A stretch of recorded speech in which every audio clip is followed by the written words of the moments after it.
हाँ जी, नमस्कार। मैं केशव राय, विश्व हिंदी अकादमी का अध्यक्ष। विश्व हिंदी अकादमी और अबीर एंटरटेनमेंट द्वारा ये एक ऐतिहासिक कार्यक्रम में आप सभी का स्वागत है। हम पिछले 23 वर्षों से हिंदी का कार्यक्रम करते हैं।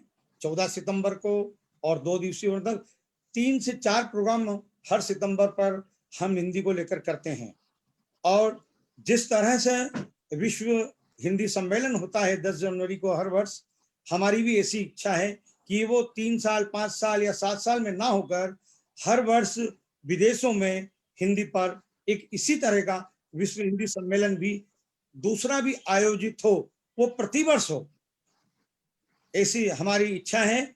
इसलिए अभी मैं लॉकडाउन के पहले करीब 3-4 देशों की यात्रा भी की थी मैंने। मैं इंडोनेशिया गया था, दुबई गया था और सिंगापुर भी जाना था।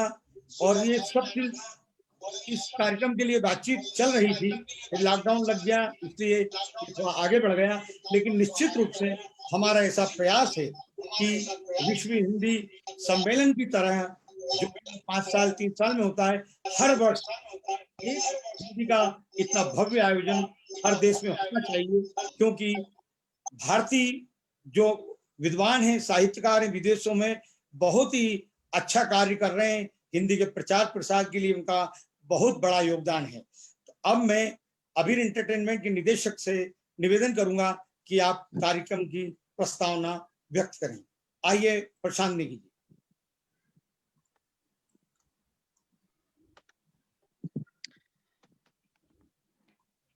केशव जी, आपका बहुत बहुत धन्यवाद। आपने जो है मुझे अपनी बात रखने का या मौका दिया। आज मैं हिंदी से प्यार करने वाले और हिंदी विशेषज्ञों की इस महफिल में हूँ, ये मेरे लिए बहुत सौभाग्य की बात है, बहुत खुशी की बात है। हिंदी भाषा ने जो है मुझे पाला पोसा है और जो है जिंदगी में कई रास्ते दिखाए हैं। उसी रास्तों पे चलते चलते आज मैं यहाँ तक पहुँचा हूँ और केशव जी का भी बहुत निरंतर साथ मिल रहा है और हम कुछ छोटे छोटे कदम जो है बढ़ाने की कोशिश कर रहे हैं। थोड़ा इको है आवाज में, मेरे ख्याल से किसी ने फेसबुक ऑन किया हुआ है पीछे से। अगर आप एक बार उसको बंद कर दें तो आवाज का इको खत्म हो जाएगा। जी, थैंक यू सो मच। तो आज जो है आज की इस महफिल में या इस बैठक में बहुत सारे विद्वान जो हैं जुड़े हैं। तकरीबन दुनिया के 11 देशों से विद्वान जुड़े हैं। उन सभी का मैं स्वागत करता हूँ, नमस्कार करता हूँ, धन्यवाद करता हूँ कि उन्होंने इस कार्यक्रम के लिए समय निकाला। लंदन से तेजिंदर शर्मा जी हैं, दिल्ली से प्रेम जन्मजय जी हैं, पोलैंड से सुधांशु शुक्ला जी हैं, डॉक्टर सुधांशु शुक्ला जी। रूस से डॉक्टर रामेश्वर सिंह जी हैं, भोपाल से जवाहर कर्नाटक साहब हैं, इंग्लैंड से डॉक्टर वंदना मुकेश हैं, सिडनी से रेखा राजवंशी जी हैं, ऑस्ट्रेलिया से डॉक्टर मृदुल कीर्ति जी हैं, वो जुड़ी हैं अभी थोड़े देर पहले, कनाडा से वंदना विश्वास जी हैं, सिंगापुर से ममता मंडल जी हैं और मॉरिशस से डॉक्टर सुरीति रघुनंदन जी हैं, दुबई से नेहा शर्मा जी हैं, यूके से उषा भदौरिया जी हैं और हमारे केशव राय जी तो हैं ही जो इस पूरे कार्यक्रम के सूत्रधार हैं। तो आप सभी विद्वानों का तो बहुत बहुत स्वागत है सबसे पहले। और प्रस्तावना दरअसल मुझे खुद जो है कुछ समय जो है विदेशों में हिंदी पढ़ने पढ़ाने का सीखने का मौका मिला है और उससे उस दौरान मुझे ये बहुत गहराई से समझ आया कि इस भाषा की जो शक्ति है वो बहुत ज्यादा है और बहुत दूर तक है। कई दफा जो है हम अपने अपने अज्ञान में जो है अक्सर हमारे आसपास के लोग जो है हिंदी को थोड़ा कमतर करके आंकते हैं, लेकिन मैं खुद जब इस प्रक्रिया में बाहर रहा और सीखने सिखाने की प्रक्रिया में रहा तो मुझे समझ आया कि जो है विदेशों में हिंदी को लेके बहुत जबरदस्त रुझान है और किसी भी विदेशी भाषा की तुलना में लोग हिंदी को बहुत ज़्यादा सीखना चाहते हैं, पढ़ना चाहते हैं उसके बारे में और क्योंकि वो एक द्वार है हमारे भारतीयता का। तो जो है यहाँ सभी मुझसे विद्वान लोग हैं अगले 1 से 1.5 घंटे, 2 घंटे में सभी अपने-अपने अनुभव साझा करेंगे। तो मुझे लगता है कि ये हम सबके लिए, हम जैसे नए लोगों के लिए जो अभी और चाहते हैं आगे काम करना, एक बहुत बड़ा लर्निंग सेशन होगा। तो एक बार सभी का धन्यवाद, सभी का शुक्रिया यहाँ जुड़ने के लिए और ओवर टू केशव जी। केशव जी को अब मैं मंच देता हूँ कि वो आगे बात रखें। केशव जी। धन्यवाद प्रशांत जी। और आज हमने जैसा कि सुबह ही सभी वक्ताओं से निवेदन किया था कि 10-10 मिनट हर वक्ता के लिए है और सभी को खुशी हुई और सभी ने अपनी स्वीकृति दी कि हाँ, हम 10 मिनट के नियम को पूरी तरह से निभाएंगे। तो मैं अब आमंत्रित करना चाहता हूं डॉक्टर वंदना मुकेश जी, जो इंग्लैंड के कॉलेज में पढ़ाती हैं, बहुत विद्वान हैं। इन्होंने कहा केशव जी पूरा परिचय देने की जरूरत नहीं है, समय के हिसाब से आप नाम ही ले दें। तो वंदना जी से निवेदन करता हूं, अपने विचार व्यक्त करें।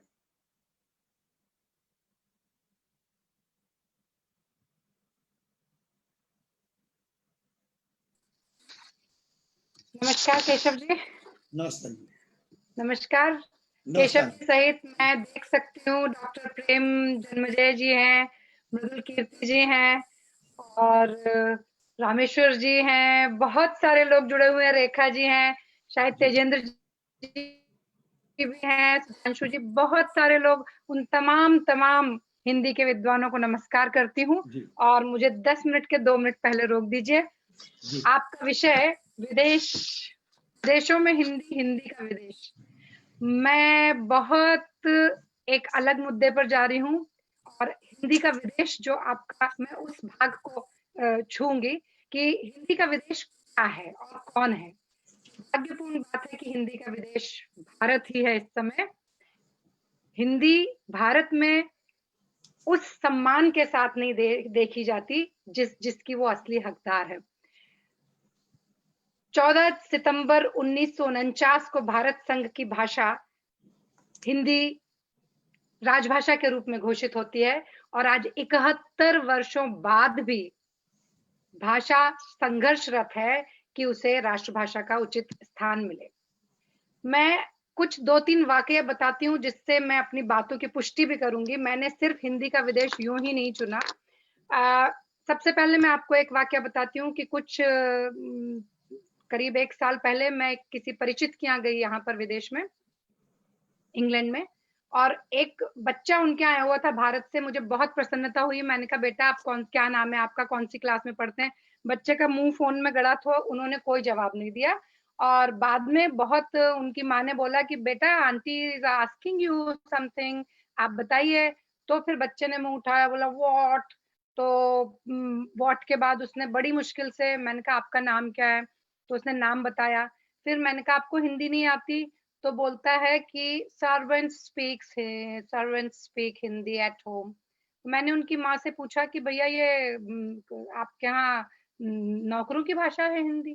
तो उन्होंने बताया कि जी मैं एक्चुअली सर्वेंट से हिंदी में बात करती हूँ, बच्चे से इंग्लिश में बात करती हूँ और मेरे हस्बैंड के साथ में पंजाबी में बात करती हूँ। और ये इस बात ने मुझे बहुत तकलीफ पहुंचाई कि हमारा अपनी भाषा के पास, जिसे हम राष्ट्रभाषा के का मुकुट पहनाना चाहते हैं, उसके प्रति लोगों की ये विचारधारा, और ये पढ़े लिखे लोगों की विचारधारा है। दूसरी घटना मैं आपको बताती हूँ कि एक डॉक्टर महिला यहाँ पर मिली, जो कि जिन्होंने मुझसे करीब 2 घंटे में उनके साथ रही। मैंने इंग्लिश में वार्तालाप किया। उन्होंने मुझे बताया कि मैं भारत से हूँ। तो मैंने बताया कि मैंने पूछा उनसे कि भैया आप परिवार के बारे में पूछा। उनका पता चला कि उनके पिताजी संस्कृत के सर्वश्रेष्ठ विद्वानों में से एक हैं आज भारत में, लेकिन उनके बच्चों को उन्होंने हिंदी स्कूल में भी नहीं पढ़ाया और हिंदी सिखाई भी नहीं, क्योंकि उन्हें लगा कि हिंदी का कोई भविष्य नहीं है। तीसरी बात, अब भी 29 अगस्त को मैं भारत में मुंबई एयरपोर्ट पे थी। 2 घटनाएं मेरे साथ हुई। घटनाओं में पहली घटना ये थी कि जब हम एयरपोर्ट पहुंचे तो ड्यूटी फ्री से निकलते हुए कुछ बच्चे अंग्रेजी में बात कर रहे थे। उनमें से एक लड़की बोली, you know I can't speak Hindi, I can't right Hindi, I can't read Hindi. और मैंने उनको टोक दिया। मैंने कहा बेटा आप भारत में हो, हिंदी राजभाषा है, राष्ट्रभाषा बनेगी, और आप भारत में रह के ऐसी बात करते हो। इंग्लैंड में आने पर कोई अंग्रेज आपको ये बोलता हुआ नहीं मिलेगा कि मुझे अंग्रेजी नहीं आती, लेकिन जब हम भारत जाते हैं तो हर प्रकार से राष्ट्रभाषा की अधिकारिणी होते हुए भी हिंदी को उसका उचित स्थान नहीं मिल पाता है, क्योंकि हमारी मानसिकता 71 वर्षों बाद भी गुलामी की मानसिकता है, और हमें उस मानसिकता से उबरने के लिए अपने आप को तैयार करना होगा। दूसरा जो बड़ा आक्रमण, दूसरी घटना मेरे साथ जो एयरपोर्ट पर हुई, वो थी आरोग्य सेतु एप्लीकेशन जो फोन पर डाउनलोड की थी। उसमें हुआ ये कि पति ने अंग्रेजी में डाउनलोड की थी, तो उनके पे आया यू आर सेफ, उन्हें जाने दिया आगे, और मुझे रोक लिया गया क्योंकि मुझे उस पर लिखा आ रहा था कि आप सुरक्षित हैं। और जो वहां बच्चा खड़ा था, बच्चा कहिए अधिकारी, यंग अधिकारी था, उसने कहा कि नहीं, ये वैसा नहीं है जैसा है। तो कहने का तात्पर्य ये है कि ये स्थिति है भारत में, तो वहां पर ही वो हिंदी अपने ही देश में विदेशी भाषा के रूप में अपनाई जा रही है। इंग्लैंड आइए, बच्चे आपको अंग्रेजी बोलते मिलेंगे, स्पेन जाइए स्पेनिश बोलते मिलेंगे, जर्मनी जाइए जर्मन, लेकिन इंडिया जाइए आप, सारे बच्चे बेचारे गांव तक में बच्चे और स्पेलिंग रट रहे होंगे, वो पोएम्स बोल रहे होंगे, वो कविताएं बोल रहे होंगे, जिनका उनका दूर दूर से वास्ता नहीं है कि कहाँ का ब्लैक शीप और कहाँ का बाबा, लेकिन पढ़ रहे हैं भाई, क्योंकि वो हमारे सम्मान की बात है।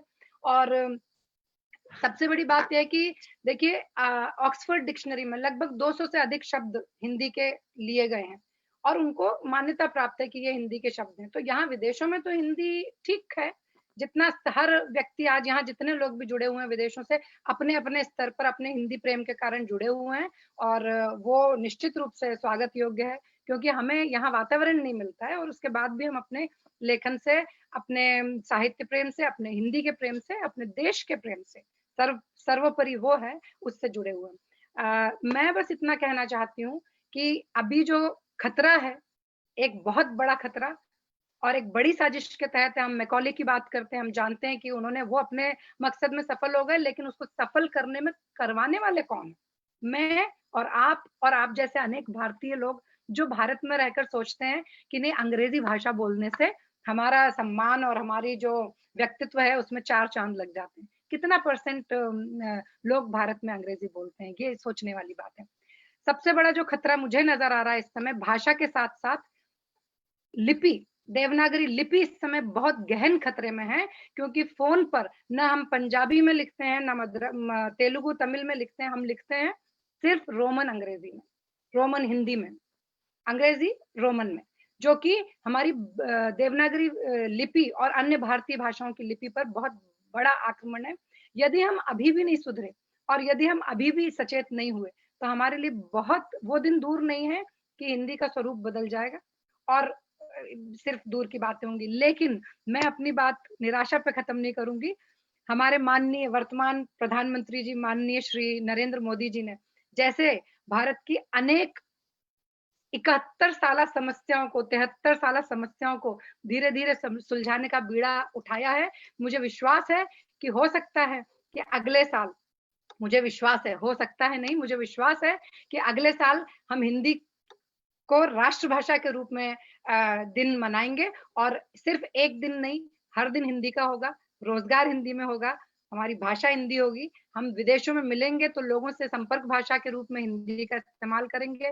भारत में भी विभिन्न प्रांतों में हिंदी का इस्तेमाल होगा, क्योंकि हमें ये भी नहीं भूलना चाहिए कि जब स्वतंत्रता संग्राम हुआ था तो उत्तर से दक्षिण तक और पूरब से पश्चिम तक हमारे स्वतंत्रता सेनानियों की भाषा हिंदी ही थी और कोई विरोध नहीं था। तो मैं इसी बात के साथ आप सबको धन्यवाद देना चाहती हूँ, विशेष रूप से केशव राय जी, अबीर एंटरटेनमेंट, आप सबसे, आपने मुझे मौका दिया अपने मंच से कि मैं अपनी छोटी बात छोटे संक्षिप्त में रख सकूं। मैं बहुत आभारी हूं। और केशव जी, मुझे बहुत प्रसन्नता हुई कि आप मेरे ही शहर उज्जैन के हैं, वहां पर मैंने अपने कॉलेज पूरा किया है। तो बहुत बहुत धन्यवाद, आप लोगों ने सुना मुझे। धन्यवाद, धन्यवाद वंदना जी, धन्यवाद, धन्यवाद। आपने जो कहा हिंदी के लिए, इस जो सोशल मीडिया डिजिटल जो युग चल रहा है, इस बार 14 सितंबर जो हिंदी दिवस होता है, ऐसा लगा जैसे त्योहार है कोई। सुबह सुबह इतनी शुभकामनाएं, हिंदी दिवस की शुभकामनाएं, ये बहुत ही अच्छा लगा। निश्चित रूप से आने वाले, आप तो विदेशों में हिंदी को समृद्ध कर ही रही हैं। आप इंग्लैंड में कॉलेज में पढ़ाती हैं अंग्रेजी, लेकिन आपका साहित्य, आपकी कहानियां, काव्य संग्रह और निबंध, ये सब जो हिंदी में आ रहे हैं, आप बहुत सेवा कर रहे हैं हिंदी के लिए। धन्यवाद और आपको शुभकामनाएं कि आने वाले दिनों में हिंदी और बढ़ेगी। अब मैं आमंत्रित कर रहा हूं सिंगापुर से ममता मंडल जी। ममता जी, स्वागत है, आइए आप अपना वक्तव्य दीजिए।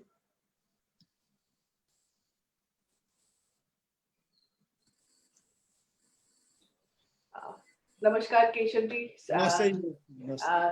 अबीर एंटरटेनमेंट और हिंदी साहित्य अकादमी को बहुत बहुत साधुवाद कि आपने इतना सामयिक विषय चुना। और डॉक्टर वंदना जी की बात को आगे बढ़ाते हुए, विदेश में रहते हुए हिंदी की जो महत्ता हम लोगों को पता चलती है और उसकी जो उपेक्षा भारत में देखने को मिलती है, उसी के कारण आज शायद हम लोग सब इकट्ठा हुए हैं और उसकी तरफ अगर हम कुछ कर पाए तो हमारा सौभाग्य होगा। सिंगापुर में रहते हुए हमारे बच्चों को हिंदी मातृभाषा के रूप में पढ़ने की आजादी है और यहाँ पर क्योंकि द्विभाषी बाइलिंगुअल पॉलिसी है जिसके तहत बच्चों को 10वीं तक अपनी मातृभाषा में पढ़ाई करनी होती है, तो मातृभाषा का एक अच्छा खासा 1/4 हिस्सा उनके रिजल्ट पे जब इफेक्ट डालता है तो उसकी महत्व अपने आप उनके जीवन में बन जाती है। तो यह एक चीज थी जो हमें अपने जीवन काल में, क्योंकि हम लोग हमारे ऊपर अंग्रेजी करियर बनाने के लिए एक बहुत अहम हिस्सा था अंग्रेजी सीखना और अंग्रेजी में सोचना बोलना और अंग्रेजियत के साथ करियर बनाना। लेकिन जब बाहर आके हमको सिंगापुर जैसे देश में जहाँ 4 भाषाओं को मान्यता प्राप्त है, जिसमें से एक भारतीय भाषा भी ऑफिशियल लैंग्वेज है जो तमिल है, और उसके बावजूद वो अपने अपने दूसरे देशों के बच्चों को अलाउ करते हैं कि आप अपनी भाषा सीखिए, उसका बहुत बड़ा एक इम्पैक्ट हमारे बाहर जो बच्चे पढ़ रहे हैं उनके। लेकिन उसके बाद क्या, पढ़ने तक तो हमने भी 10वीं तक 8वीं तक कहीं ना कहीं हिंदी पढ़ी, उसके आगे कहाँ हिंदी का उपयोग है। और यही एक प्रश्न था जो मेरी बिटिया ने मुझसे अपनी 5वीं या 6ठी कक्षा में पूछा था, और वो हमसे बहुत ही ज्यादा अच्छी हिंदी लिखती थी, पढ़ती थी, और चूंकि हमारी पढ़ाई सारी अंग्रेजी मीडियम में हुई थी तो हमारी हिंदी उतनी, लेकिन वो जो हिंदी सीख रही थी, जिस क्लिष्ट लेवल का यहाँ पढ़ाया जा रहा था, उसकी उपयोगिता कहाँ होने वाली थी, इस प्रश्न का उत्तर खोजते खोजते मैंने यहाँ सिंगापुर से ग्लोबल हिंदी फाउंडेशन की स्थापना की, और उसके बाद एक ग्लोबल हिंदी प्रेरणा के नाम से हमने प्रेरणा अवार्ड शुरू किया कि लोग जब अपनी भाषा को अपनाएंगे, और उसके लिए हम जैसे मतलब 8 वर्ष से 80 वर्ष तक के लोगों को हमने प्रोत्साहित किया कि जुड़े और उसमें भाग लें, कविता लिखें, भाषण दें, कहानी लिखें, किसी भी विधा में आप उसमें भाग लें। और जब हमने ये पहली बार एक ऐसा कदम उठाया, तब हमें समझ आया कि बहुत सारे लोग थे जो इंतजार कर रहे थे कि ऐसा कुछ हो और वो उससे जुड़े, जो अब तक हुआ नहीं था। एकेडमिकली हिंदी के लिए बहुत कुछ होता है, लेकिन वो कौशल के रूप में अभी भी स्थापित नहीं हो पाई है। रोजी रोटी सिवाय मीडिया और जर्नलिज्म के और किसी इंडस्ट्री में उसको मान्यता नहीं मिलती है। उसी तरह जो लीडिंग कॉर्पोरेट वर्ल्ड है, जो कॉर्पोरेट वर्ल्ड बैंकिंग हो गया, साइंस और टेक्नोलॉजी है, कंप्यूटर की दुनिया है, इन सब क्षेत्रों में हिंदी का उपयोग कहीं नहीं होता था। लेकिन इन्हीं सब की जो पब्लिक सेक्टर कंपनियां हैं, उन सब में हिंदी के माध्यम से सुचारू रूप से, सहज रूप से कार्य पिछले 20 से 30 साल से तो मैं ही जानती हूँ, क्योंकि मेरे पिताजी पीएसयू में काम करते थे, हमें पता है कि हिंदी का कितना महत्व होता था और कितनी अच्छी हिंदी कार्य प्रणाली में इस्तेमाल में आती थी। लेकिन वो सब आजकल खत्म हो चुका है पिछले 15 सालों से, और हम लोगों को ये एक कॉन्सेंट्रेटेड एफर्ट जिसको कहते हैं कि सबको एकजुट होकर और एक ही सुर में कि अगर हम हिंदी बोलते हैं तो हम भी हेप हैं, और ऐसे ही व्यक्तियों को हम जोड़ रहे हैं अपने संग, जो अपने क्षेत्र में वैसे भी दिग्गज हैं, लेकिन जिनको हिंदी में बात करने में एक अलग ही अभिमान है, जिस पे गर्व करते हैं, और सामने आके हमारे साथ हिंदी एक्सीलेंट पर्सनालिटी बनने के, उसी के तहत मैं केशव राय जी से भी मिली, और मुझे बहुत खुशी हुई कि इनका जो एक काम है, मुंबई में रहते हुए उन्होंने इतने लोगों को जोड़ रखा है और इतना सारा काम साहित्य के क्षेत्र में कर रहे हैं, और इस मंच से भी जोड़ा उन्होंने। तो मुझे बहुत ही एक छोटी सी बात है कि भारत देश में एक भाषा जो सबको जोड़ सकती है, ऑफ कोर्स अंग्रेजी काम में है, मगर 60% भारतीय हिंदी समझते हैं।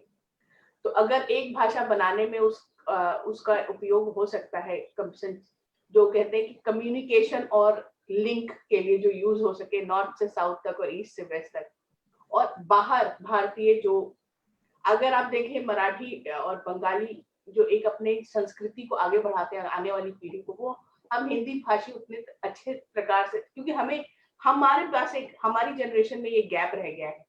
हम लोगों को साहित्य की और संस्कृति की उतनी समझ नहीं है जितनी बाकी समुदायों के लोगों ने आगे पास ऑन करी है। तो उसके तहत अगर हम लोग कुछ कर सके, जिसके सिर्फ साहित्य ही नहीं, भाषा के और भी कई आयाम होते हैं, और उसको भी अगर छुए और आज के लिए समसामयिक बना सके, उसको प्रासंगिक रख सके बच्चों के लिए, कि वो कौशल के रूप में उसको समझे कि वो भी चाइनीज, स्पेनिश और फ्रेंच जैसा एक अच्छा स्किल एक्वायर कर रहे हैं अगर वो हिंदी जानते हैं तो। और इंडिया में, अगर भारत देश वो आज के समय में तीसरी लार्जेस्ट इकोनॉमी है भारत, अगर उसमें उनको काम कर, कहीं ना कहीं उनका काम पड़ेगा ही पड़ेगा। जिस तरह मैंडरिन पूरे विश्व में हावी हुआ है, उसी तरह इंडिया में अगर आपको काम करना है तो एक भाषा जो आपको आनी ही चाहिए वो हिंदी होनी चाहिए।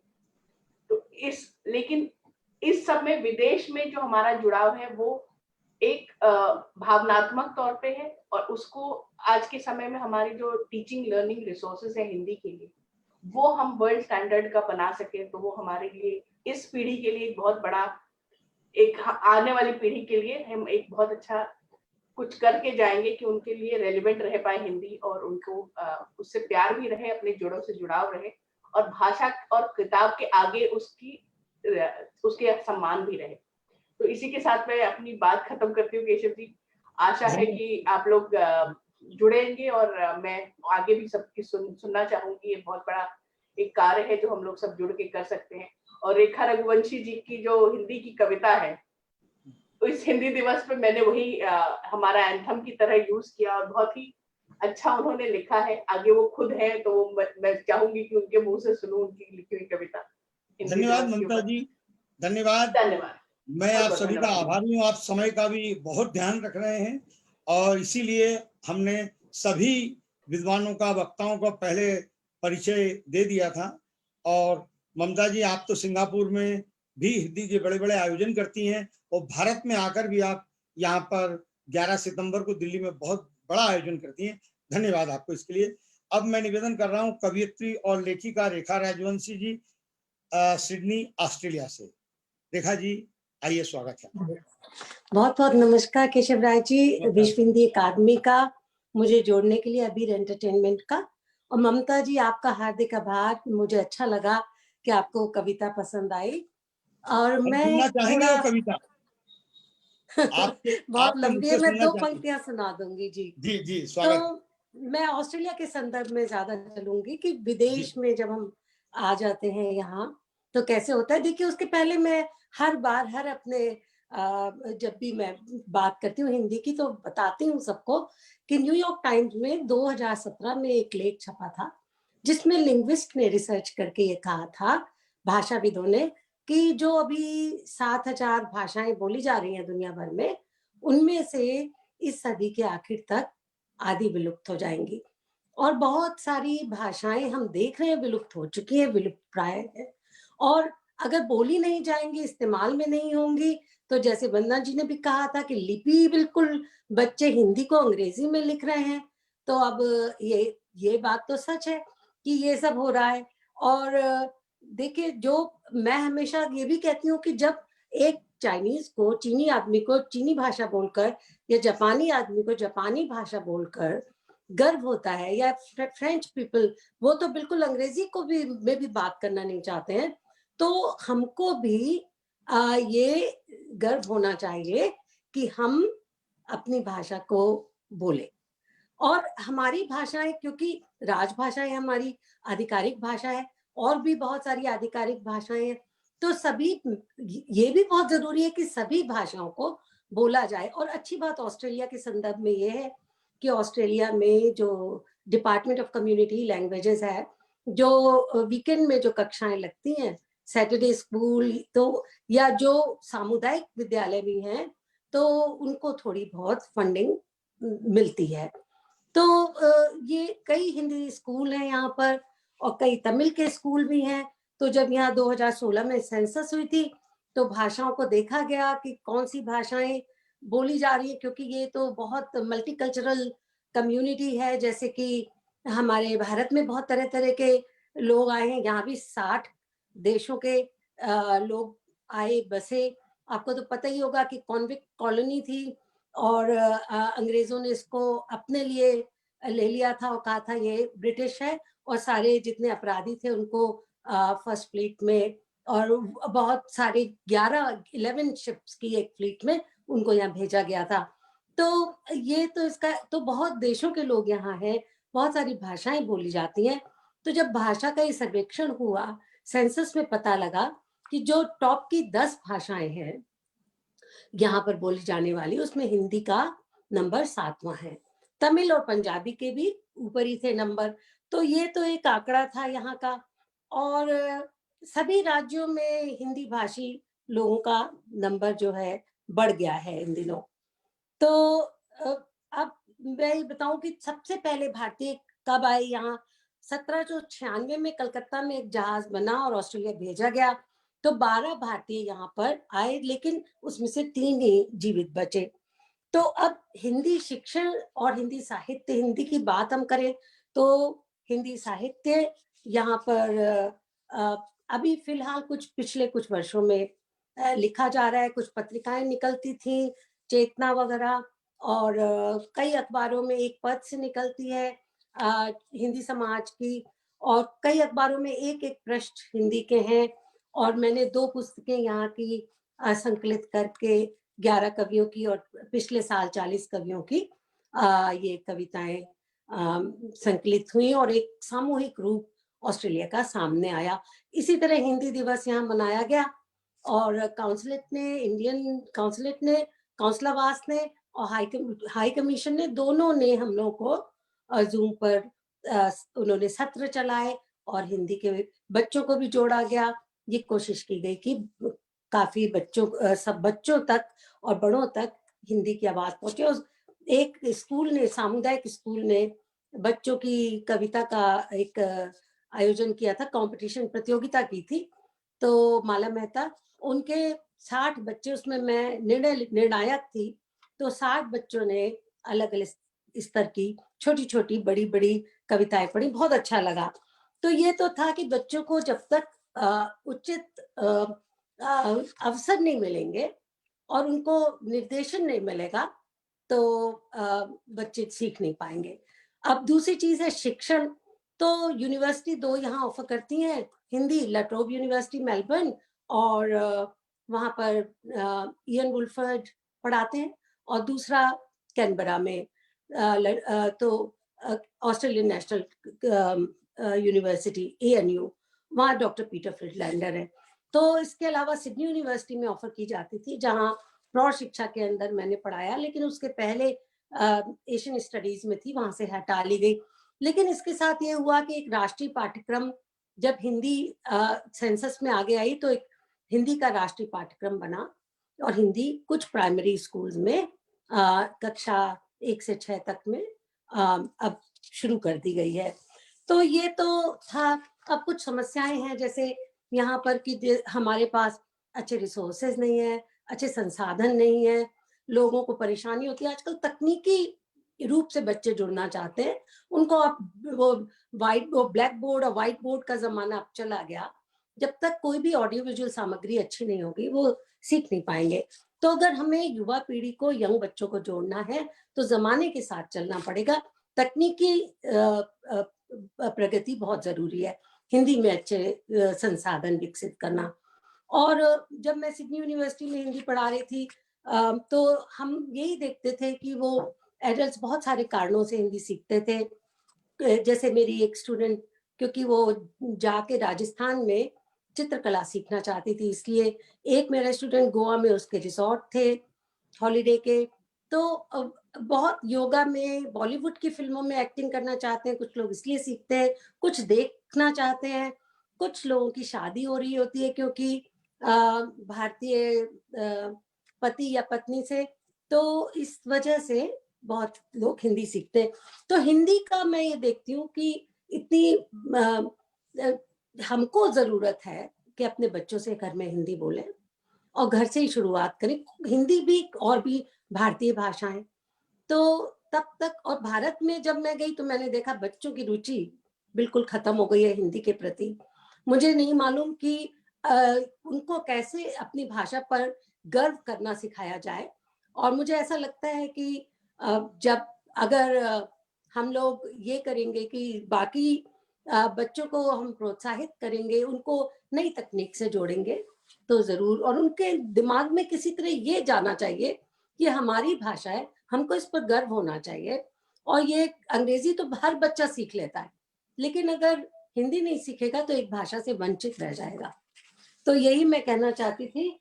और 2 पंक्तियां क्योंकि ममता जी और आपने कहा है तो जी, मैं स्वागत चीज है। सुना देती हूँ स्वागत। जी। पूरी नहीं पढ़ूंगी, सिर्फ एक इसका।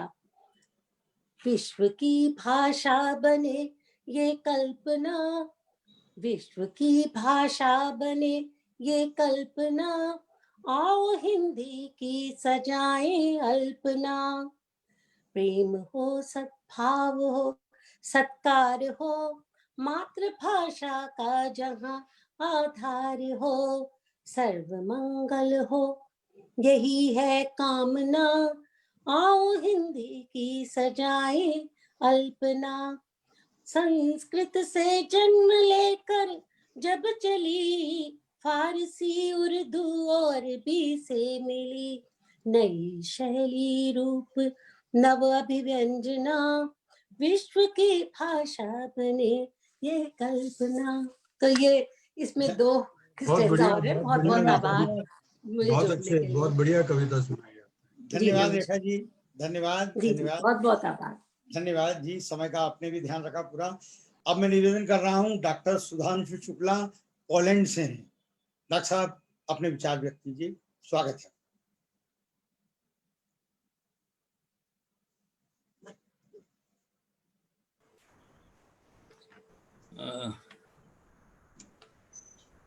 पहले तो मैं विश्व हिंदी नमस्कार जी।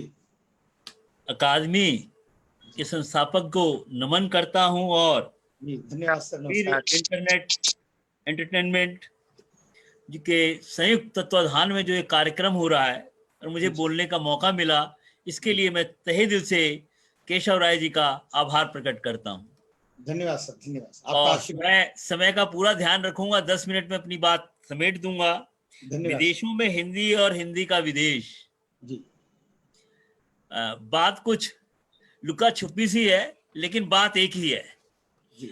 और विदेशों में हिंदी, क्योंकि मैं पोलैंड में रह रहा हूं और पिछले 2 साल से यहाँ पर हूं, आईसीसीआर के तहत मैं चेयर हिंदी के पद पर यहाँ वारसा यूनिवर्सिटी में हूँ। जी। वारसा यूनिवर्सिटी के अंदर 4 यूनिवर्सिटी के अंदर हिंदी पढ़ाई जा रही है और पिछले कई सालों से पढ़ाई जा रही है।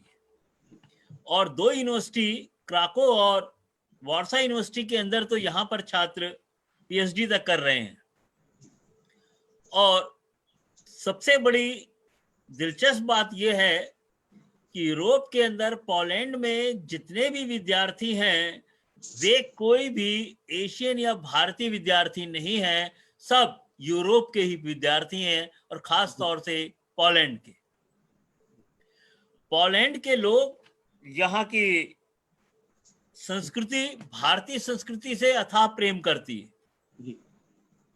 और आपके मंच से मैं ये बात करा दूं, जब द्वितीय महायुद्ध हुआ और 5000 लोगों को भेजा गया जहाज में बैठाकर कि अगर जिंदा रहे तो फिर मिलेंगे, तो पूरे विश्व के अंदर घूमने के बाद अगर कहीं कोई जगह मिली तो भारत के अंदर जगह मिली। और जगह देने वाले गुजरात में जामनगर के महाराजा दिग्विजय सिंह थे, जिनके नाम पर पोलैंड के अंदर स्कूल हैं, स्मारक हैं और सड़कों के नाम रखे हुए हैं। तो भारत और पोलैंड का बहुत घनिष्ठ संबंध है। यहाँ के लोग हिंदी भाषा इसलिए सीखते हैं ताकि हिंदी भाषा के माध्यम से वो भारत, भारतीय संस्कृति, वहाँ की कल्चर को समझ सकें। और ऐसा अनोखा देश है यहाँ पर यहाँ पर यूनिवर्सिटी के अलावा मंदिरों में और आर्य समाज के कुछ संगठन है जहां पर हिंदी पढ़ाई जाती है, लेकिन कम रूप पर रहती है।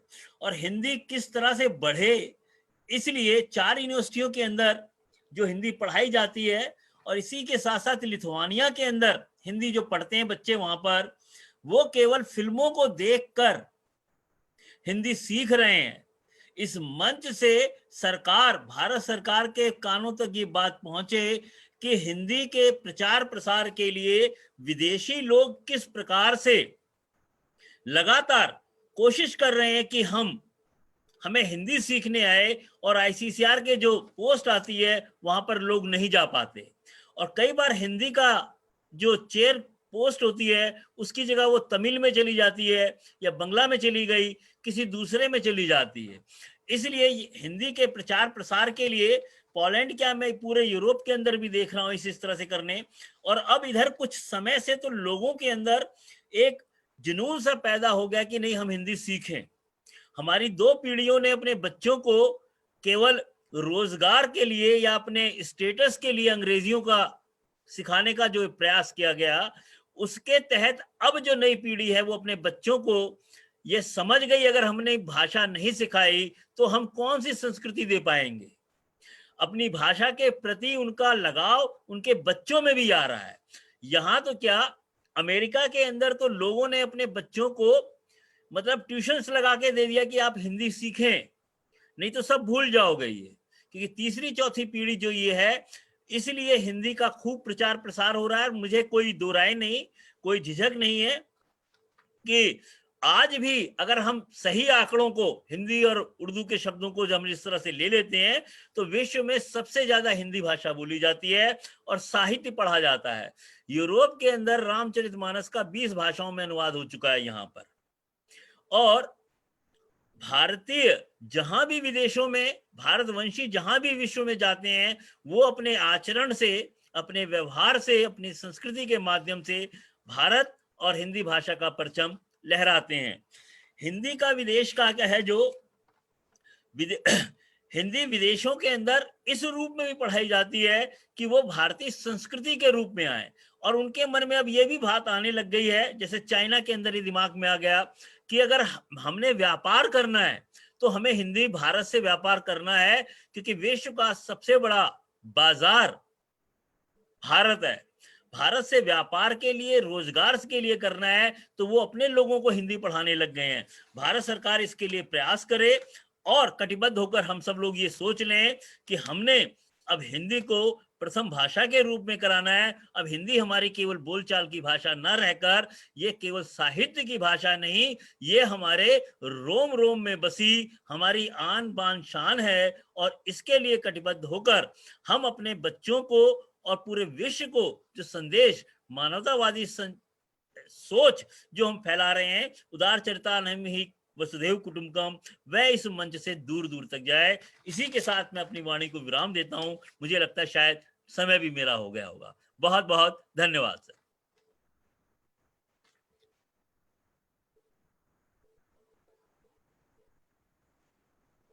आपकी आवाज नहीं आ रही सर। हेलो, धन्यवाद सर, धन्यवाद डॉक्टर साहब, धन्यवाद। समय से पहले ही आपने अपनी विस्तार से जो बातें बताई बहुत ही असरदार और प्रेरणादायी है। और निश्चित रूप से आपके जो प्रयास हैं, अगर मैं 2 मिनट का समय हो तो मैं वो भी बोल देता हूँ।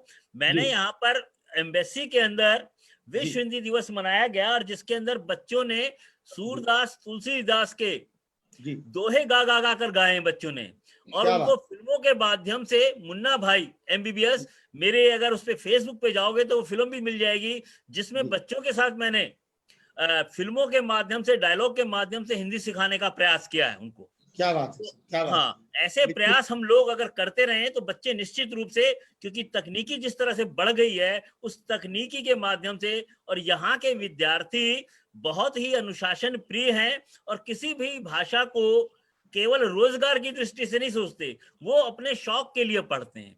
हमें उनको पढ़ने की एक हैबिट है, लगातार हमेशा कोई भी मिलेगा तो रास्ते में भी मोबाइल पे बात कम और पढ़ते नजर आ ज्यादा आएंगे। तो पढ़ने की जो हैबिट है ये यूरोप के अंदर, वो सराहनीय है। हमें इस बात को समझना भी चाहिए। बहुत बहुत धन्यवाद।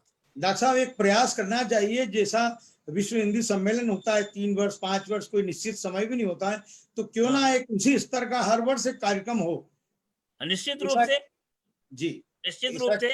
हाँ, जी जी, हम भी तैयार हैं, हम भी सोच रहे हैं 4-5 देशों में करवाएंगे। ममता जी भी बहुत कराती हैं, आप भी इतना काम कर रहे हैं, तो ऐसा प्रयास करेंगे हम बाद में। ये हिंदी धन्यवाद। के लोग इतना, आप हिंदी के ही लोग नहीं कर रहे, डॉक्टर इंजीनियर इसमें जुड़ गए हैं।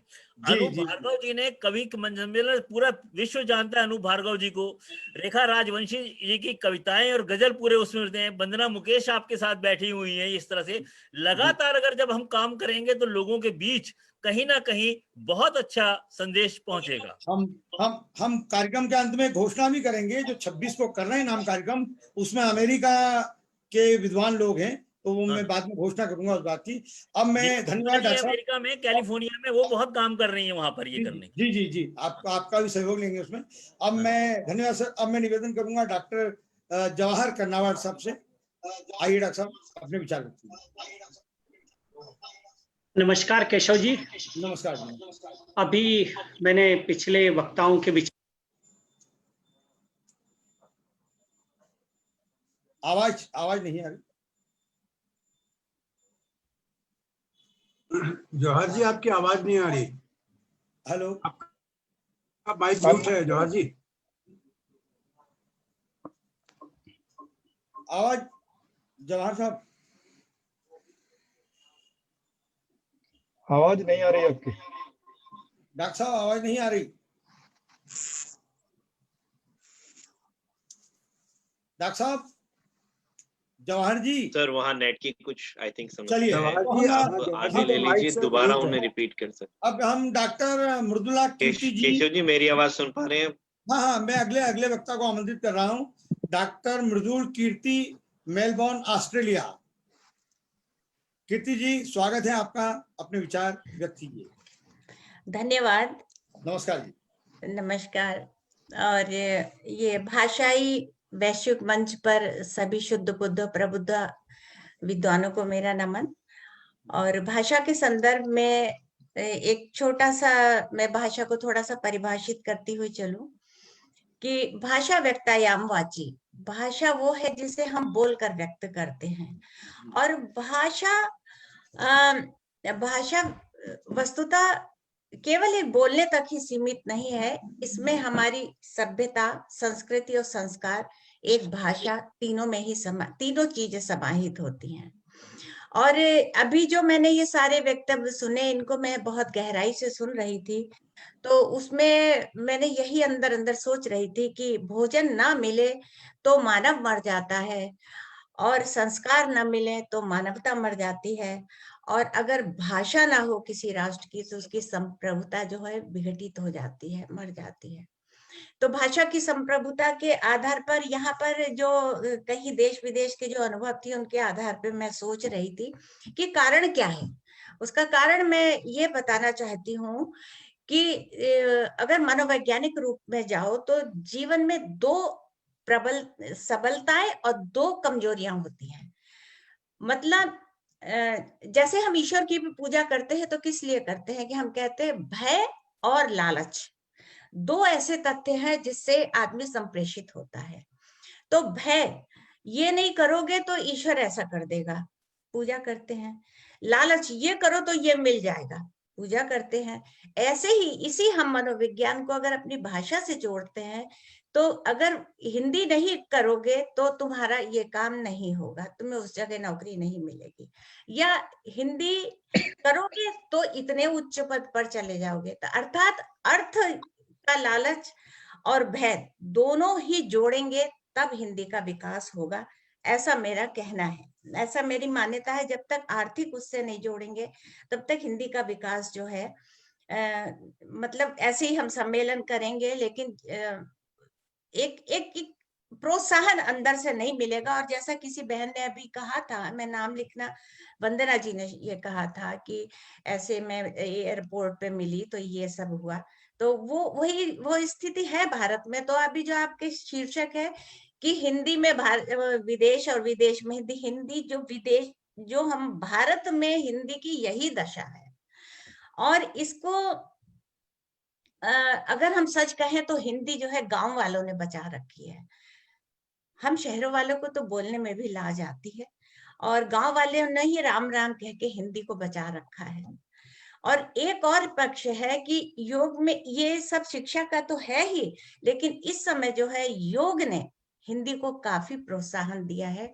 विदेशों में, जैसे अमेरिका भी रहती हूँ, यहाँ ऑस्ट्रेलिया भी रहती हूँ, तो यहाँ योग में मान लीजिए कोई त्रिकोण आसन बोल रहा है तो उसको त्रिकोण आसन ही बोलते हैं, ट्रायंगल नहीं बोलते।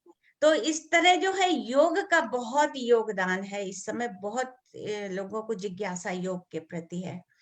और तकनीक ने, भारतीय तकनीक के, जैसे मैं अपना जल्दी से छोटा सा एक अपने कामों का परिचय दूं कि मैं और क्या कर सकती। मैंने हिंदी के लिए क्या किया कि 18 महाग्रंथों को मैंने मूल संस्कृत से, जो ऋषियों की संस्कृत है, उस संस्कृत से हिंदी काव्य में रूपांतरण किया है। तो इस तरह मैं सांस्कृतिक सेतु का काम किया है कि मैं, अगर जैसे मान लीजिए कि पातंजलि योग दर्शन का योगश चित्त वृत्ति निरोधा है, तो कितने युगों तक आप कहते रहेंगे मंत्रवत या यंत्रवत योगश चित्त वृत्ति निरोधा, बात वही की वही रह जाती, क्योंकि वो आत्मसात नहीं कर पाता जब तक आप जन भाषा में और उसकी भाषा में नहीं लाएंगे। या तो लोगों को संस्कृत सिखाइए, वो नहीं सीख सकते तो उनको जन भाषा में लाइए, सरल लाइए, सरस कीजिए, तभी कथ्य विषय जो सार्थक होता है।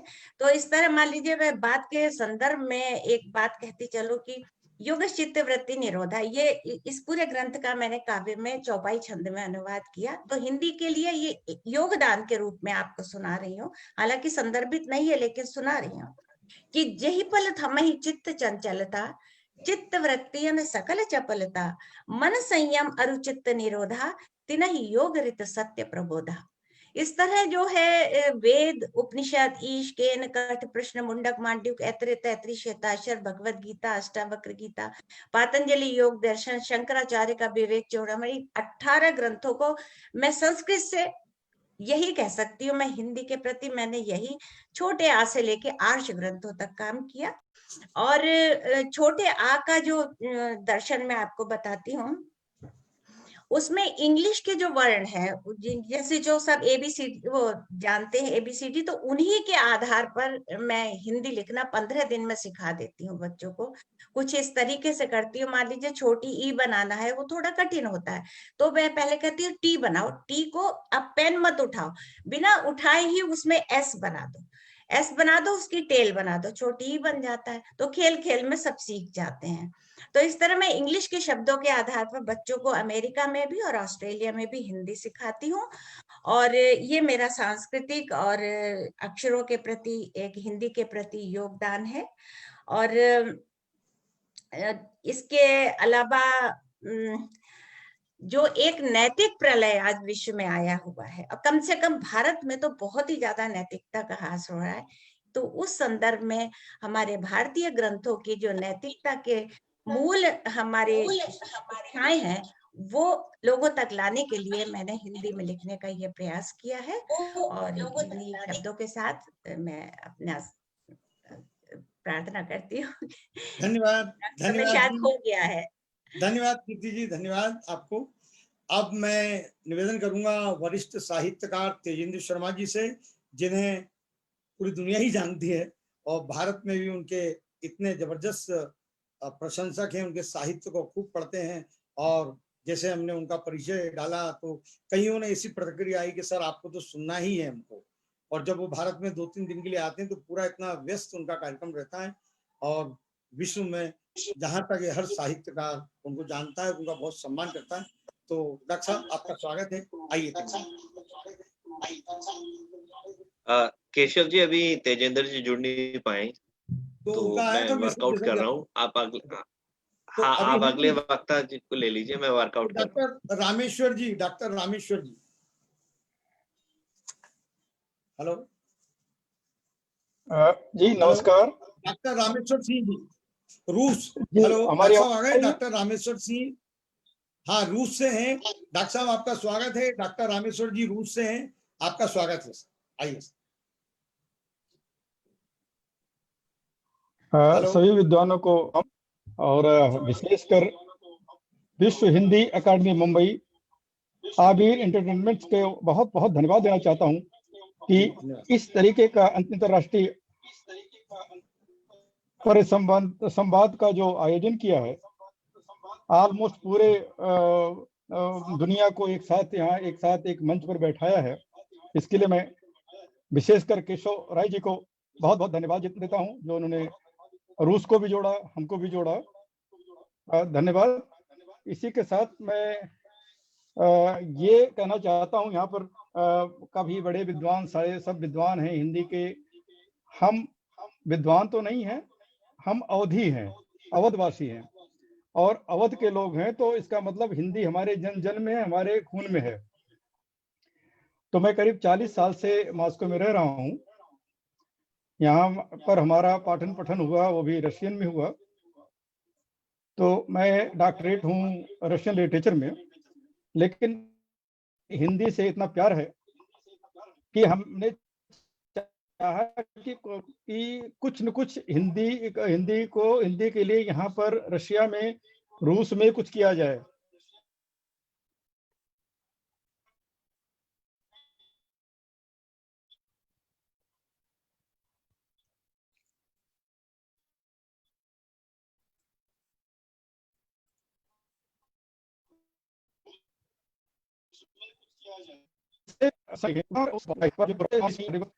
डॉक्टर मदन लाल मधु जी, बड़े बड़े यहाँ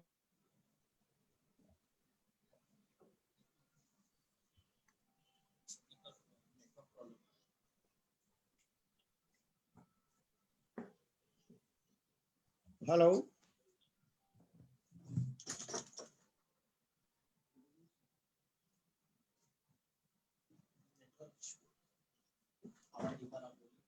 हेलो हेलो जी, हमने एक संस्था बनाई है जी, रूसी भारतीय मैत्री संघ, जो कि जी,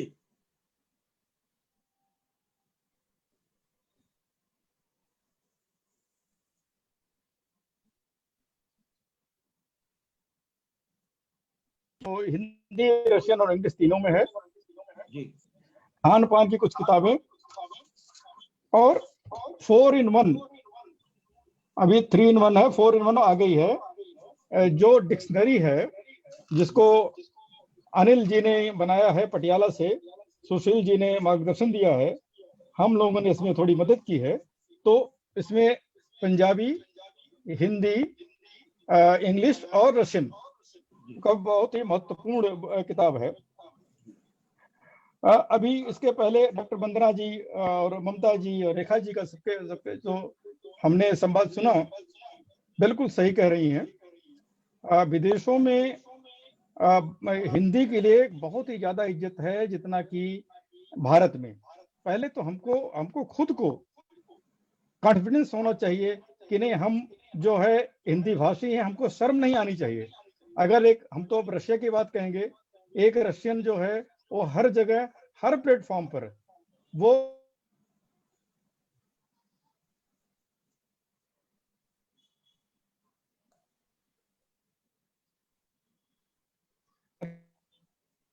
हेलो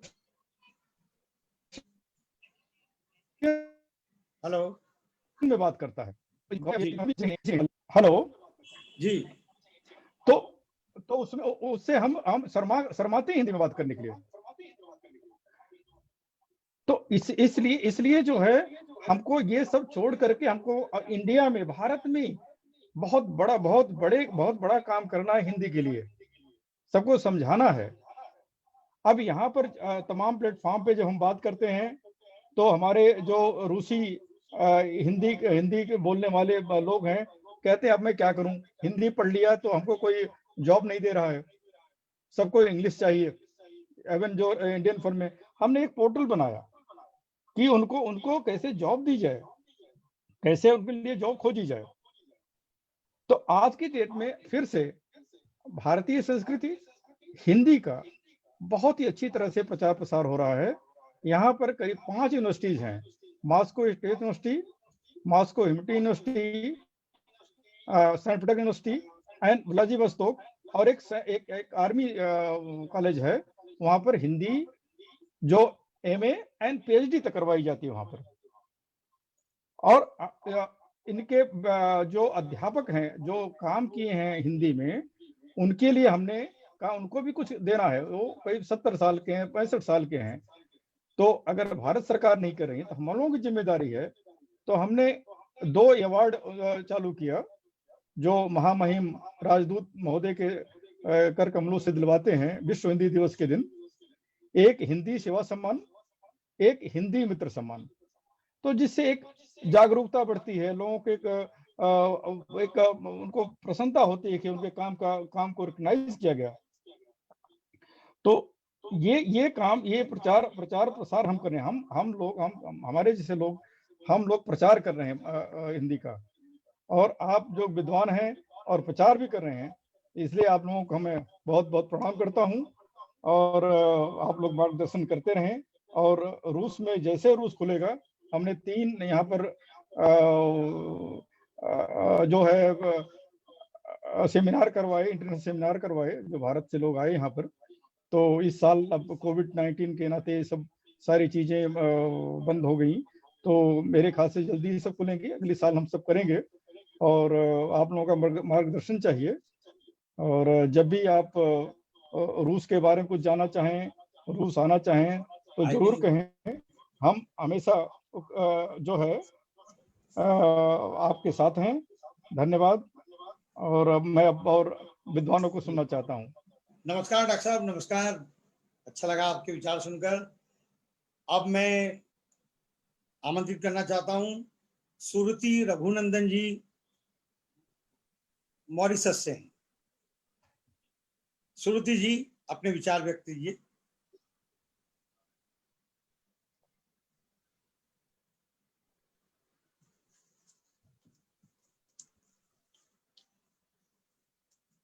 हेलो,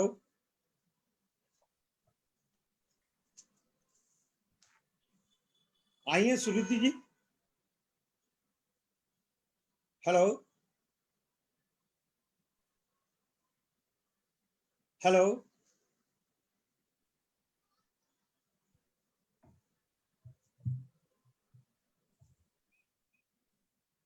हेलो।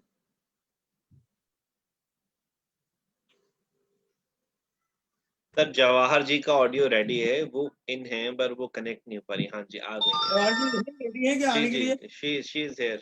हाँ, हाँ वो तो मौजूद है। हाँ तो कनेक्ट जवाहर नहीं जी हो पा रहा। नमस्कार। जवाहर जी नमस्कार। हेलो, जवाहर जी नमस्कार। डॉक्टर जवाहर कर्नावट साहब जी, आपका स्वागत है। आप भोपाल से हैं। डॉक्टर साहब अपने विचार व्यक्त कीजिए। स्वागत है। ऑडियो नहीं आ रहा है। हेलो, उनका ऑडियो ऑफ है, शायद माइक म्यूट है। जवाहर जी हेलो, का माइक म्यूट लग रहा है। हेलो। जवाहर जी, आपका माइक म्यूट है, आप उसे अनम्यूट करिएगा।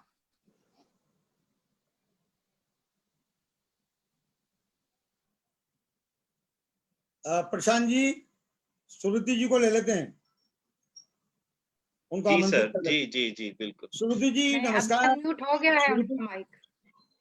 हो गए हैं? नहीं, सर का माइक ऑलरेडी जो है ओपन है, पर शायद कुछ तकनीकी समस्या आ रही है जिस वजह से वो जुड़ नहीं पा रहे। मॉरिशस से सुरुति जी को ले लेते हैं क्या? आगे देख लेंगे उनको। हेलो, सुरुति रघुनंदन जी नमस्कार जी, दुबई से हैं आप। सुरुति जी, आपका स्वागत है, अपने विचार व्यक्त कीजिए।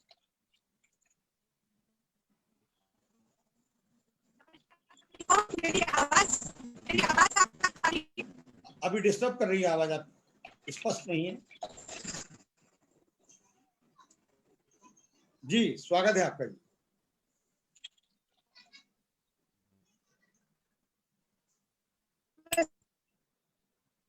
जी। हाँ जी, सुरुति जी।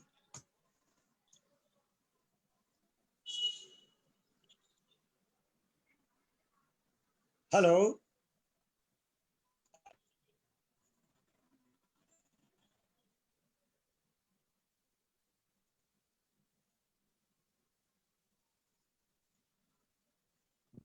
हाँ जी सुरुति जी।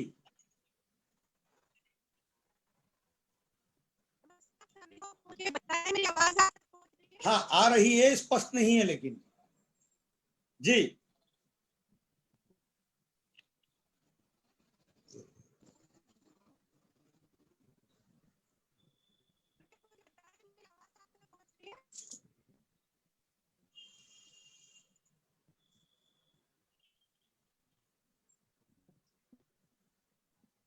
हेलो। सुरीति जी, आपका जो माइक है ना वो आप मुंह के पास ले आइए, तो उससे आपकी आवाज कट नहीं होगी और आवाज भी थोड़ा तेज आएगी।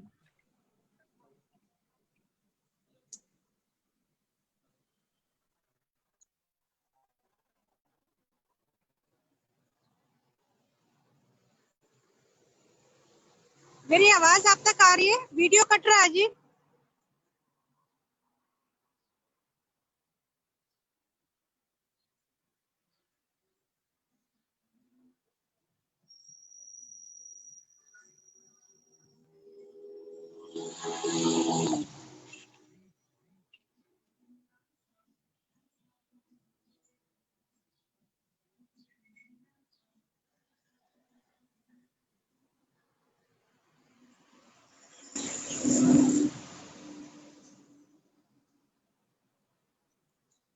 वीडियो नहीं आ रहा है। हाँ वीडियो नहीं आ रहा है। हाँ चलिए नेहा जी को लेंगे, नहीं प्रेम जन्मे जी को लेंगे। हाँ चलिए, हैं प्रेम जन्मे जी ना, चलो ठीक है चलिए।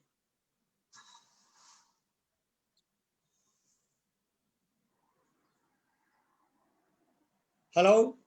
हाँ जी, अब मैं आमंत्रित कर रहा हूँ वरिष्ठ पत्रकार, संपादक, साहित्यकार प्रेम जन्मय जी। व्यंग यात्रा के संपादक हैं आप। डॉक्टर साहब नमस्कार। प्रेम जी आइए अपने विचार व्यक्त कीजिए। नमस्कार केशव जी। जी स्वागत है। सबसे पहले तो मैं आपको और अबीर एंटरटेनमेंट जो है, प्रशांत नेगी जी जिन्होंने प्रस्तावना भी रखी थी, आप लोगों को बहुत बधाई देना चाहूंगा कि आपने विश्व हिंदी अकादमी की तरफ से और एक कार्यक्रम और अंतर्राष्ट्रीय स्तर पर कार्यक्रम आयोजित किया। और मुझे नहीं लगता कि इस तरह के मंच पर इतना व्यापक, इतने व्यापक देशों, इतनी देशों से लोग जुड़े हों, ये पहली बार एक तरह की घटना है हिंदी के साथ। और मुझे ये अच्छा लगा कि जैसे मैंने अभी कई लोगों को सुना, सुधांशु शुक्ल जी को सुना, मृदुल कीर्ति जी को सुना, रेखा जी को सुना, और सुरीति जी को भी सुन रहे थे पर सुन नहीं पाए उस तरह से।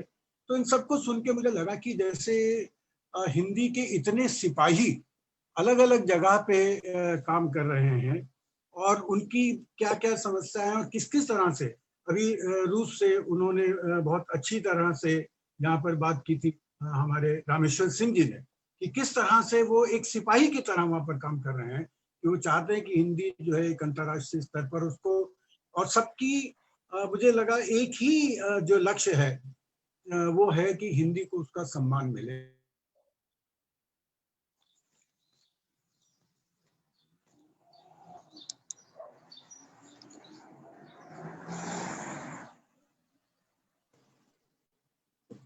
Hello hello hello hello. जी सुन सकते हैं आपको, आप बोलिएगा। क्योंकि बीच में से कट गया था आपके यहाँ से।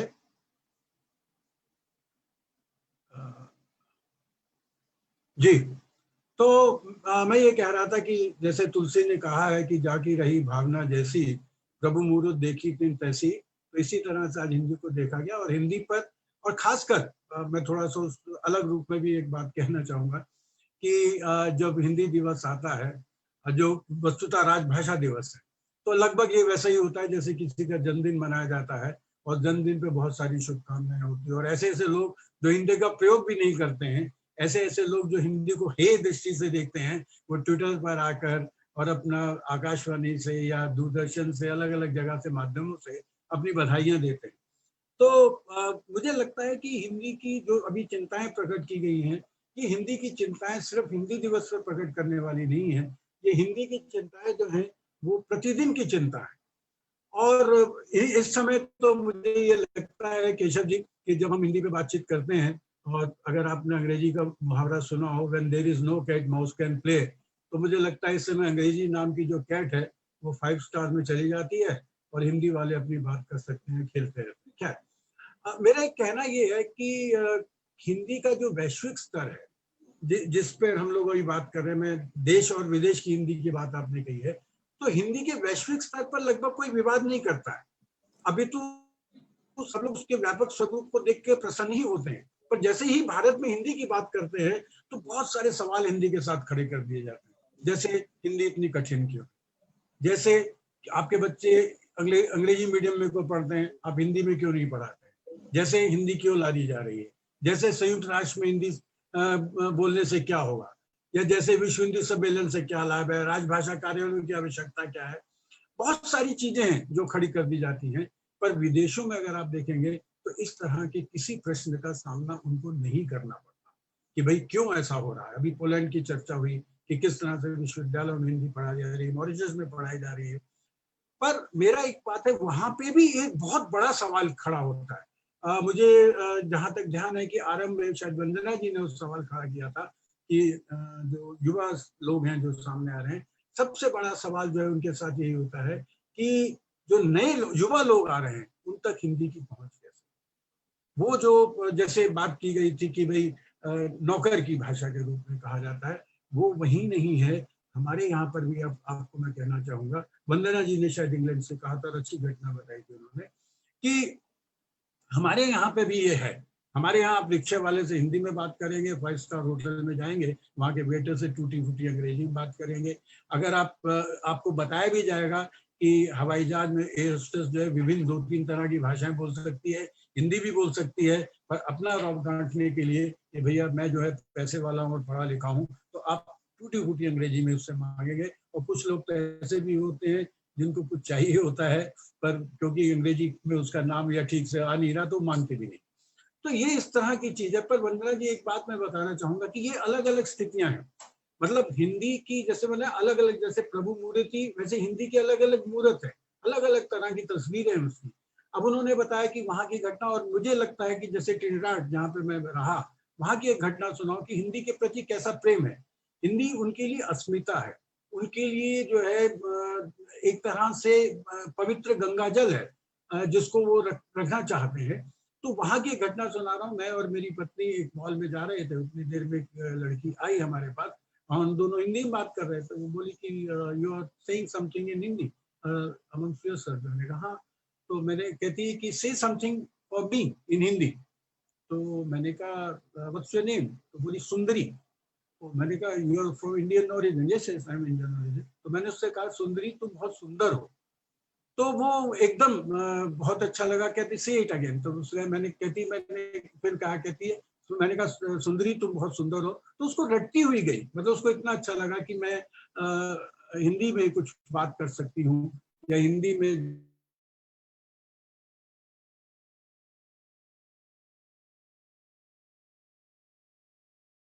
हेलो कनवट जी। हेलो प्रेम जी नमस्कार, धन्यवाद धन्यवाद। वीडियो जी आ रहा है? हेलो आ रहा है आपका? आ रहा है नहीं, आप बीच में कट रहा है, ये बीच में। अभी हेलो ठीक है, अभी ठीक है सर, अभी ठीक है। हेलो हाँ अभी ठीक है प्रेम जी, अभी हाँ ठीक है ना जी। हाँ, तो मैं ये कह रहा था बहुत संक्षेप, ठीक। तो मैं ये कह रहा था कि हमारे यहाँ पर भी हिंदी को मजदूरों की भाषा माना जाता है, और उसका शैली भी ऐसे ही किया जाता है जैसे कि उसी शैली में प्रयोग किया जाता है। जैसे मजदूर से काम कराया, मजदूरी दी, उसको 2-4 बार डांटा और उसके बाद जो है उसको कम मजदूरी दी और छोड़ दिया। हिंदी का भी यहाँ पर नेता लोग प्रयोग करते हैं, बाजार प्रयोग करता है, और प्रयोग करता है, दुरुपयोग करता है, मैं तो मानता हूँ। तो इस तरह से हमारे यहाँ हिंदी जो है वो एक तरह से उस तरह के प्रयोग की भाषा हो गई है। और आप जबकि देखें कि हिंदी, मैं एक सवाल खड़ा करना चाहता हूँ कि हिंदी की रोटी खाने वाले लोग, हिंदी के फिल्मों से कमाई कमाने वाले लोग, आप मानेंगे कि मुश्किल से, केशव राय जी आप जानते होंगे, 90% भी ऐसे लोग नहीं हैं कि जो हिंदी की स्क्रिप्ट पढ़ते हों और हिंदी की स्क्रिप्ट से जो है बात करते हो।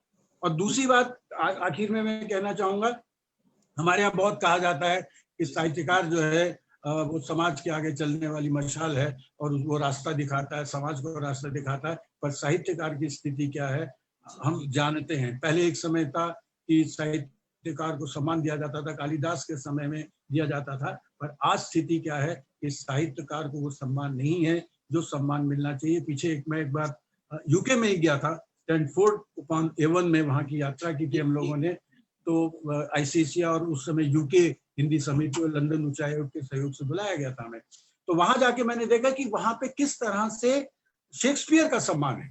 उसका पूरा एक नगर, पूरा जगह बनाई हुई है वहां पर। और वहां पर हमारे यहाँ कालिदास अकादमी बनी तो हुई है पर उसका कोई रखरखाव नहीं है। तो मेरा सिर्फ एक सुझाव है आपके माध्यम से केशव भाई जी, अगर ये पहुंच सके सरकार तक कि जो अभी आप मंदिर बना रहे हैं वहाँ कम से कम तुलसी, वहाँ कम से कम वाल्मीकि, उन तरह के इस तरह से चीजें बनाए जाए बड़े व्यापक धरातल पर, जिससे लोग उनको भी जान सके, लोग राम कथा जो लिखी गई है उसको भी जान सके, विभिन्न देशों की राम कथाएं, विभिन्न देशों की जो रामलीलाएं हैं, वो एक सांस्कृतिक चीजों से भी भाषा को जोड़ा जाए।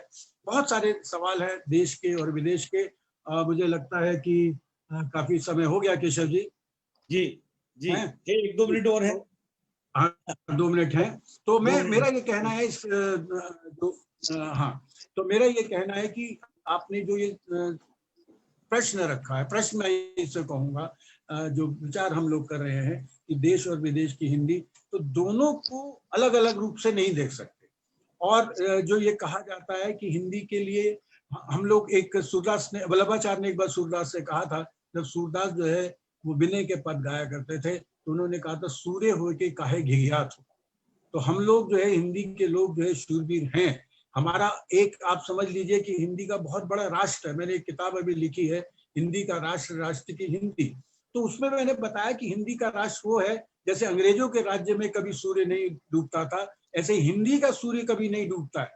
इस समय आप देख लीजिए अंतरराष्ट्रीय स्तर पर, अभी आप जो काम कर रहे हैं पोलैंड में जो है, वहां पे सूर्य कब उदित होता है, मॉरिशस में कब उदित होता है, अमेरिका में कब उदित होता है, सब जगह अलग है। और हर जगह उस समय कोई ना कोई हिंदी का शब्द उच्चारित हो रहा होता है। हिंदी जो व्यापक रूप में आती है।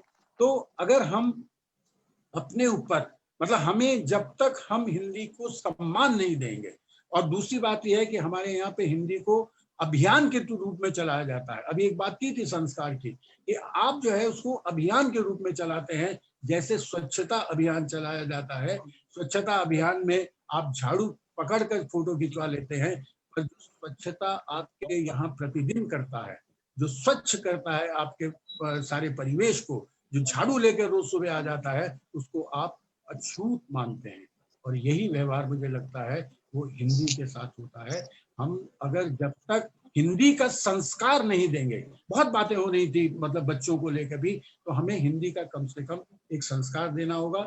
और ये हम ये नहीं कह सकते कि भगत सिंह दूसरे के घर में पैदा हो, हमें अपने घर में करना पड़ेगा। और अपने घर में बच्चों के साथ, जैसे हमारी पोती है, केशव जी जानते हैं, मुंबई में है, मराठी भी जानती है, हम लोग पंजाब से, मैं उनसे पंजाबी में भी बात करता हूँ, अंग्रेजी भी जानती है और हिंदी भी जानती है। तो ये संस्कार जब तक हम बच्चों को नहीं देंगे, और जब तक उसको ये नहीं डांटेंगे कि बेटा ये नौकर की भाषा नहीं है, ये तुम्हारी मातृभाषा है, और वो भाषा है जिससे हमारी अस्मिता बची हुई है, जिससे हमारी पहचान बची हुई है, तो तब तक जो है हम नहीं कर पाएंगे। और लेखक को सम्मान भी देना चाहिए, लेखक को पूरा सम्मान मिलना चाहिए, जिससे लगे कि निश्चित रूप से हिंदी बोलने वाला जो है वो सम्मानित होता है। वो यहाँ पे इस तरह से नहीं है कि उसकी उपेक्षा की जाए। तो मुझे लगता है बहुत सारे सवाल हैं जो मेरे मन में उठे और मैंने आपसे बात की। और केशव जी आपका बहुत बहुत धन्यवाद। धन्यवाद सर, धन्यवाद आपका भी, और आपके साथ अवेयर एंटरटेनमेंट चैनल जो आपका, उनके प्रशांत नेगी जी जो है उनका भी बहुत आभारी हूँ, उन्होंने सब कुछ संभाला हुआ है। और आप इसी तरह से हिंदी को मंच देते रहें, यही मेरी शुभकामनाएं। धन्यवाद। धन्यवाद प्रेम जी, धन्यवाद। आप इतना समय का, आप जैसे वरिष्ठ पत्रकार ने भी समय का ध्यान रखा, हम आपकी इसके लिए भी आभारी हैं। और अब मैं निवेदन करूंगा डॉक्टर जवाहर कर्नावट साहब से कि आप आएं और अपने विचार रखें। डॉक्टर साहब स्पीकर चालू कीजिए। जी आपका स्पीकर चालू कर दीजिए। कर दिया चालू। सभी को नमस्कार। नमस्कार जी, नमस्कार। नमस्कार। हाँ आ रही है जी। हाँ, ये मोबाइल के माध्यम से मैं बात कर रहा हूँ। केशव जी का मैंने मोबाइल पर मैंने कहा कि आपका जो भी माइक है उसको चालू कर दीजिए जी। तो विश्व अकादमी का मैं बहुत आभारी हूँ, ये आयोजन किया। और विषय विदेशों में हिंदी और हिंदी का विदेश, विदेशों में हिंदी को तो हमने आपने देखा है कि 12 वक्ताओं में से 2 भारत के हैं और 10 विदेश के हैं। तो विदेश में तो हिंदी मुझे बहुत समृद्ध नजर आ रही है, लेकिन जितने हमारे विदेशी लोग भारत को देखते हैं और जो स्थितियां हमारे यहाँ बन रही है उससे लग रहा है कि अब हिंदी अगर कुछ सालों में नहीं चल रही तो वो भारत में विदेशी जैसा लगता है। क्योंकि आप परिस्थितियों का आकलन करेंगे 10 साल में तो हम देखेंगे कि पहले भारत में 12-13% बच्चे अंग्रेजी माध्यम से पढ़ते थे और आज 43% बच्चे निजी विद्यालयों में पढ़ते हैं। और इस प्रकार भाषा भी जिंदा रहती है जिसको नई पीढ़ी अपना लेती है। और मैं जब खासकर सबसे ज्यादा दोष मैं विदेश में हिंदी को तो कोई दोषारोपण नहीं करना चाहूंगा। मैंने देशों की 120 सालों की हिंदी पत्रकारिता के माध्यम से 25 देशों के इतिहास को देखा है कि विदेश में हिंदी को किस प्रकार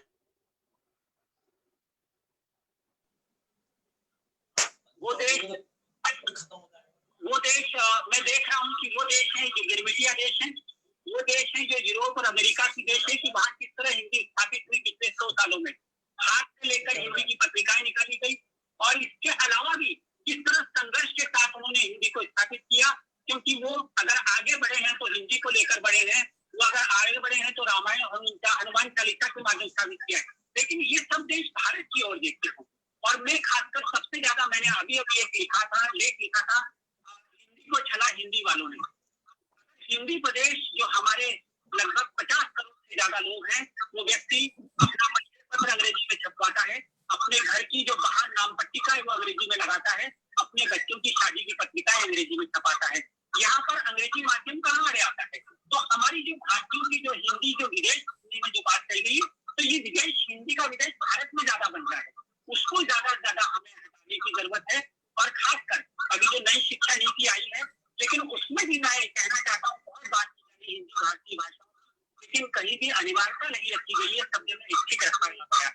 यदि ऐच्छिक रखा जाएगा और जहाँ पर रोजगार जब अंग्रेजी से मिलेगा, प्रतिस्पर्धी परीक्षाएं अंग्रेजी से होंगी, तो ऐच्छिक रूप में भी आप समझिए कि हिंदी को कौन अपनाएगा। इसलिए मैं विदेशियों को जितने हैं उनको तो बधाई देता हूँ। मैंने स्वयं 25 देशों के अधिक में जाकर हिंदी का काम देखा है कि किस तरह काम चल रहा है, किस प्रकार मंदिरों में और अन्य स्थानों पर हिंदी की साप्ताहिक रूप से पढ़ाई हो रही है। लेकिन ये तभी संभव होगा जब हम हिंदी को स्थापित कर पाएंगे, तब हमारे विदेश में और जैसा कि एक कहावत है, घर की मुर्गी दाल बराबर।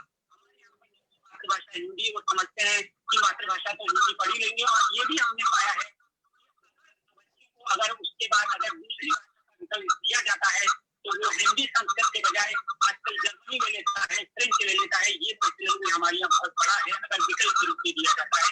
इसलिए हमें ज्यादा हिंदी को सुदृढ़ करने की जरूरत है, क्योंकि 2 ही वक्ता भारत में है। हम अपना दोस्त करते हैं कि यहाँ पर हिंदी सुदृढ़ होगी तो विदेशों में भी सुदृढ़ होगी। इस स्थिति को हमें बहुत संभालने की जरूरत है। मैं इन्हीं शब्दों के साथ विश्व हिंदी अकादमी का आभारी हूँ, समय दिया। बहुत बहुत धन्यवाद केशव जी।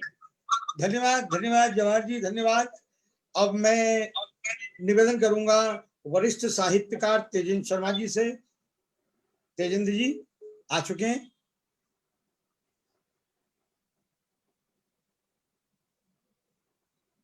हेलो हेलो सुरीखी जी, अभी तैयार हैं आप? मॉरिशस से सुरीखी जी, हेलो।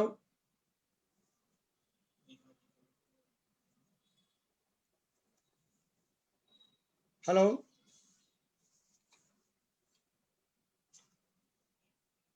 हेलो सुरीति रघुनंदन जी, आप तैयार हैं अभी? आवाज देखिए, आवाज। सुरीति जी, रघुनंदन जी, आप मॉरिशस से, स्वागत है आपका। अपने विचार व्यक्त कीजिए। अभी कोई ऑडियो में कोई तकलीफ तो नहीं है ना? अभी आप कहीं बाहर हैं?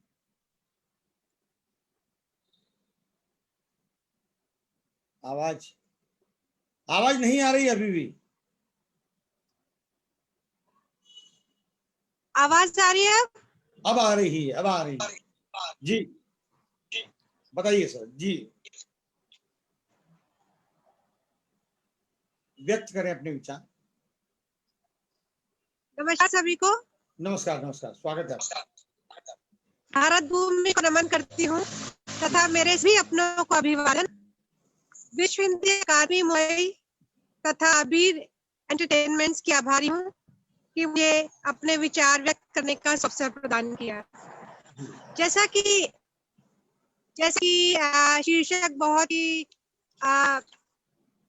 विदेशों में हिंदी, हिंदी विदेश, सचमुच विचारणीय है। यदि हम अपने देश भारत देश की बात करते हैं तो जहाँ तक मैंने कहा है कि भारत में जन सामने हिंदी बोलने में झिझक का अनुभव करता है और हीन भावना से ग्रस्त दिखाई देता है। वहीं अंग्रेजी को धड़ल्ले से आधुनिकता का पर्याय समझते हैं। और पिछले कुछ दिनों मैंने ये भी सुनने में आया कि हिंदी विषय में बहुत सारे विद्यार्थी अनुत्तीर्ण दिखाई दिए और निश्चित तौर पे यह एक चिंता का विषय है। हमारे बच्चे, अगर हम कहें कि हम अभिभावकों का दोष है कि अपने देश भारत में हिंदी में बच्चे अनुत्तीर्ण हो रहे हैं,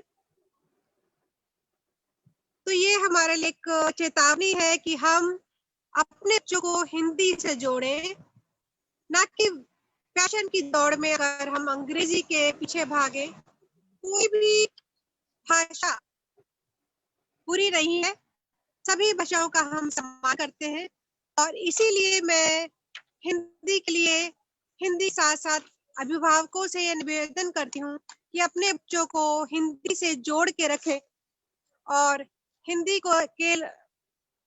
को लेकर हम लोग बहुत संवेदनशील बने। हिंदी के नाम कुछ मुक्तक पढ़ना चाहती हूँ। हिंदी के विषय में बहुत बातें हो चुकी हैं।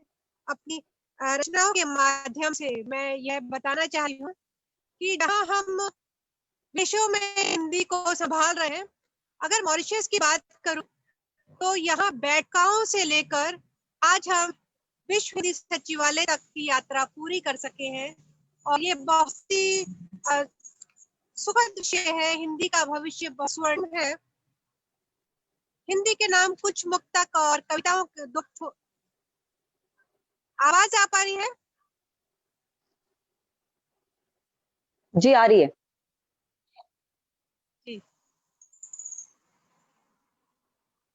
मैं दो मुख्य हिंदी के नाम पढ़ना चाहती हूँ। बहुत बातें हो चुकी है। सिर्फ मुख्य बात यही है कि हमें हिंदी को छोड़ना नहीं है, हिंदी के साथ साथ और भाषाओं का भी सम्मान करना है। तो हिंदी के नाम कुछ मुक्तक प्रस्तुत करती हूँ। घर के हर बच्चे को हिंदी घुट्टी में पिलवाएंगे, घर के हर बच्चे को हिंदी घुट्टी में पिलवाएंगे, हिंदी शालाओं में शिक्षा हम उनको दिलवाएंगे। जेम्स सीट शैली के संग ही नहीं, केवल उनको तुलसी सूर पिटारी से भी मिलवाएंगे, उनको तुलसी सूर पिटारी से भी मिलवाएंगे। एक और मुक्तक आप सभी के लिए हिंदी के नाम। ले संकल्प सभी हम अपनी भाषा का सम्मान करें, ले संकल्प से हम अपनी भाषा का सम्मान करें, लिखे पढ़े बोले हिंदी में जीवन को रसखान करें। है गौरव की बात विश्व में हिंदी दूसरे नंबर है, गौरव की बात कि हिंदी दूसरे नंबर पर, तो सब मिलकर शंखनाद से हिंदी का गुणगान करें। तो हम सब शंखनाद से हिंदी का गुणगान करें। एक छोटी सी रचना और अपनी वाणी को विराम देती हूँ। हिंदी है मेरा वंदन, हिंदी माथे का चंदन, मेरा अभिमान है हिंदी भाषा का अनोखा अंजन। सादगी से अपना बना लेती हूँ मैं हिंदी हूँ, वैज्ञानिक भाषा हूँ सबे मान लिया है, किसी और भाषा से नहीं बनाती दूरी, सबको समाहित करती अपने में। अहिंदी भाषी भी करते प्यार, अनेकता में एकता की मिसाल हूँ, अनेकता में एकता की मिसाल हूँ। विदेशी भी बोलते जब मुझे अपने लहजे में खुशी से नाच उठी हूँ। आज हिंदी दिवस आप बना रहे हैं, मेरी बात अवश्य सुनेंगे, मेरी बात अवश्य सुनेंगे।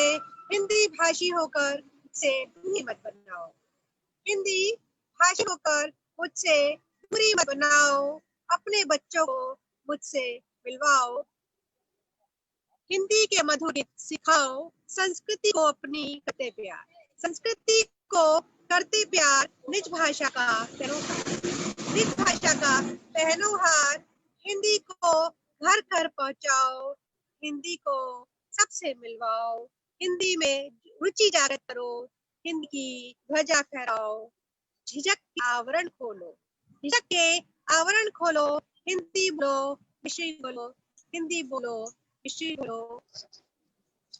जी धन्यवाद जी, धन्यवाद बहुत धन्यवाद जी, धन्यवाद। धन्यवाद और कविता के धन्यवाद। माध्यम से संक्षिप्त में कहने का प्रयास किया। जी जी जी धन्यवाद धन्यवाद स्मृति। बहुत अब मैं आमंत्रित कर रहा हूँ उषा भदौरिया जी यूके से। उषा भदौरिया जी आइए अपने विचार व्यक्त कीजिए। उषा भदौरिया जी।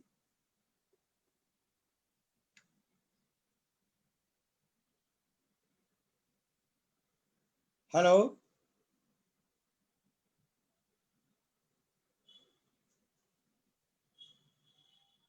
हेलो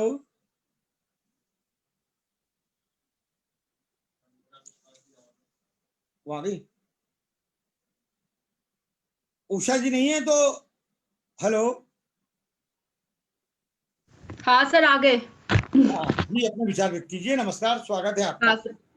उषा जी यूके से हाँ हैं, सर। आइए जी, स्वागत। मेरी आवाज आ रही है ठीक? आ रही आ रही आ रही। अच्छा हाँ ठीक है। सभी गुरुजनों को मेरा नमस्कार। जी नमस्कार नमस्कार। हाँ और आदरणीय केशव सर जी को हार्दिक आभार। जी धन्यवाद धन्यवाद धन्यवाद। ठीक आ रहा है मेरा वीडियो? जी आ रही आ रही। वीडियो नहीं आ रहा। वीडियो नहीं आ रहा है? जी वीडियो नहीं। वीडियो मेरी तरफ से तो ऑन हो रखा है। सर देखिए वीडियो आ रहा है कि नहीं? अभी नहीं आ रहा है, अभी नहीं आ रहा जी। आप स्टार्ट कीजिए अपनी बातचीत। हेलो हाँ सर एक हाँ कीजिए अपनी शुरू आप कीजिए। वीडियो नहीं आ रहा है लेकिन अच्छा वैसे मेरी तरफ से तो ऑन हो रखा है, पता नहीं क्यों नहीं शो कर रहा हमें है। नहीं दिख रहा। जी अपने विचार व्यक्त कीजिए आप। अच्छा एक मिनट सर, बस एक सेकेंड, इसको ऑफ कर दे, इसको ऑफ कर दीजिए। ठीक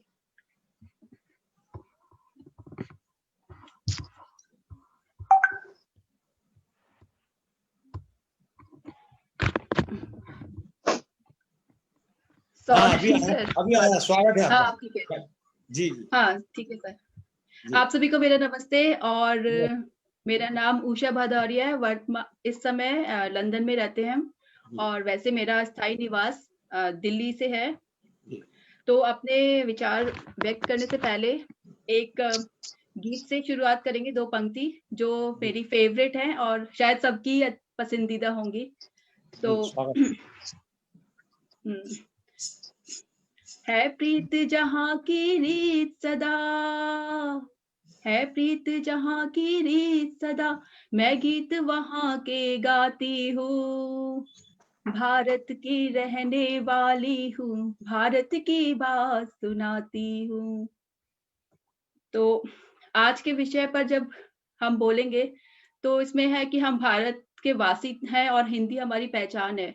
लेकिन आज के समय में हिंदी हमसे है या हम हिंदी से हैं, ये कहना पूरी तरह से सच नहीं होगा, क्योंकि इसमें 2 राय नहीं कि आज हिंदी हमसे है। यूं तो हिंदी का प्रचार प्रसार विश्व में हर जगह तेजी से किया जा रहा है, और ये भी एक सच है कि हमारे अपने देश में ही इसकी महत्ता कम होती जा रही है, और साथ ही अंग्रेजी भाषा को बढ़ावा दिया जा रहा है। अगर आप हिंदी में बात करते हैं तो आप बुद्धिहीन समझे जाते हैं, और वहीं पे अगर आप फर्राटेदार अंग्रेजी बोलते हैं तो आपको महाबुद्धिमान का दर्जा मिलने में देरी नहीं लगती। और हमें लगता है कि इसकी एक वजह है कि हमारे लोगों में आत्मविश्वास की कमी है, और हमारे देश के लोग उतने आत्मविश्वासी नहीं है कि वो भाषा और बुद्धिमत्ता को एक साथ जोड़ देते हैं। उन्हें लगता है कि अगर हिंदी में बात की तो लोग सोचेंगे कि उन्हें कुछ आता ही नहीं है। तो अगर आप हिंदी का भला करना चाहते हैं, हिंदी का भला चाहते हैं कि वो उपेक्षित ना हो, तो इसके लिए मुझे लगता है कि जो वाकई में इंटेलिजेंट लोग हैं और जो पब्लिक फिगर हैं, उनको इससे से ज्यादा उपयोग करना चाहिए, जिससे बाकी लोग भाषा को लेकर कॉन्फिडेंट हो सके और उन्हें लगे कि हाँ, हम हिंदी बोलते हैं तो इसमें हमें प्राउड हो रहा है, ना कि उन्हें शर्म महसूस हो।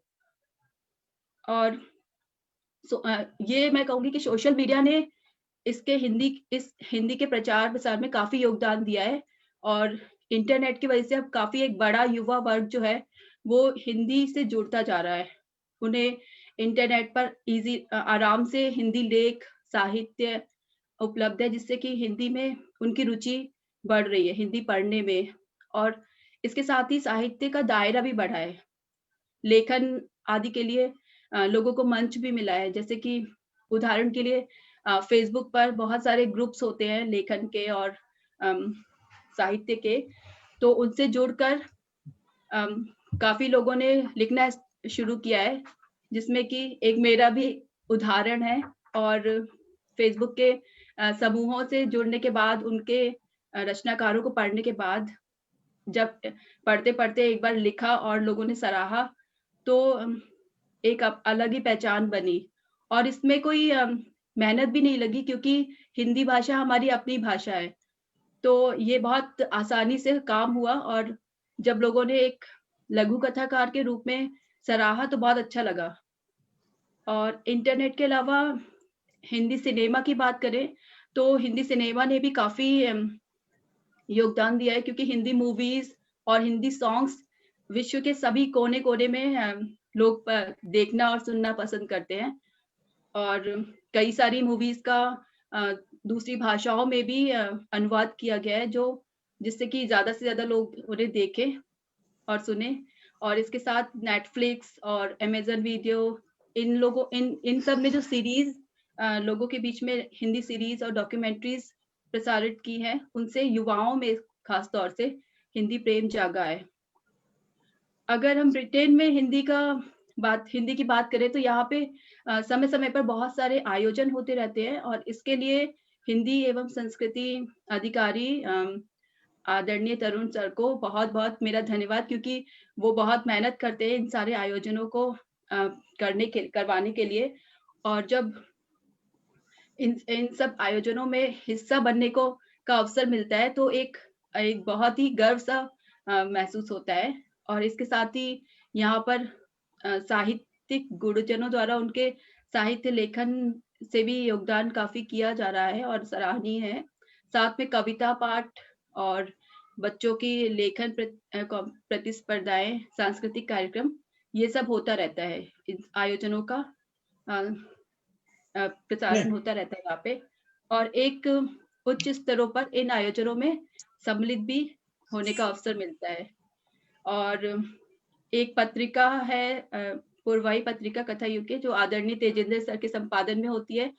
तो इन सब में हिंदी साहित्य का हमेशा प्रोत्साहन होता है, और साथ में नए रचनाकारों जैसे कि मेरी और अन्य सभी की रचनाओं को भी उसमें प्रकाशन का मौका मिलता है। तो इन सब से एक उत्साह बढ़ता है कि हाँ, हिंदी हमारी भाषा है और इसको लोगों तक पहुंचाया जा रहा है। और अब साथ में कई यूनिवर्सिटीज भी है यहाँ पे, जहाँ पे हिंदी कोर्स भी उपलब्ध है। तो यहाँ पे काफी साहित्य और हिंदी में प्रचार हो रहा है।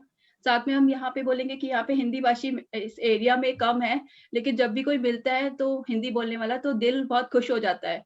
और रोजमर्रा की हिंदी में उतना मुश्किल भी नहीं रह गई है, तो बच्चों के साथ हिंदी बोलने में और उनको सिखाने में कुछ इतना मुश्किल नहीं है। और सुविधा अनुसार कुछ अंग्रेजी शब्दों ने हिंदी भाषा में अपने आप को मिला लिया, जैसे कि तो उतना अजीब भी नहीं लगता कि जैसे bottle, pen, room, bed, school, ये शायद वंदना जी ने कमेंट में किया भी था ये। तो यहाँ पे दिन प्रतिदिन हिंदी भाषी बढ़ ही रहे हैं, जो एक सकारात्मक संदेश भी है।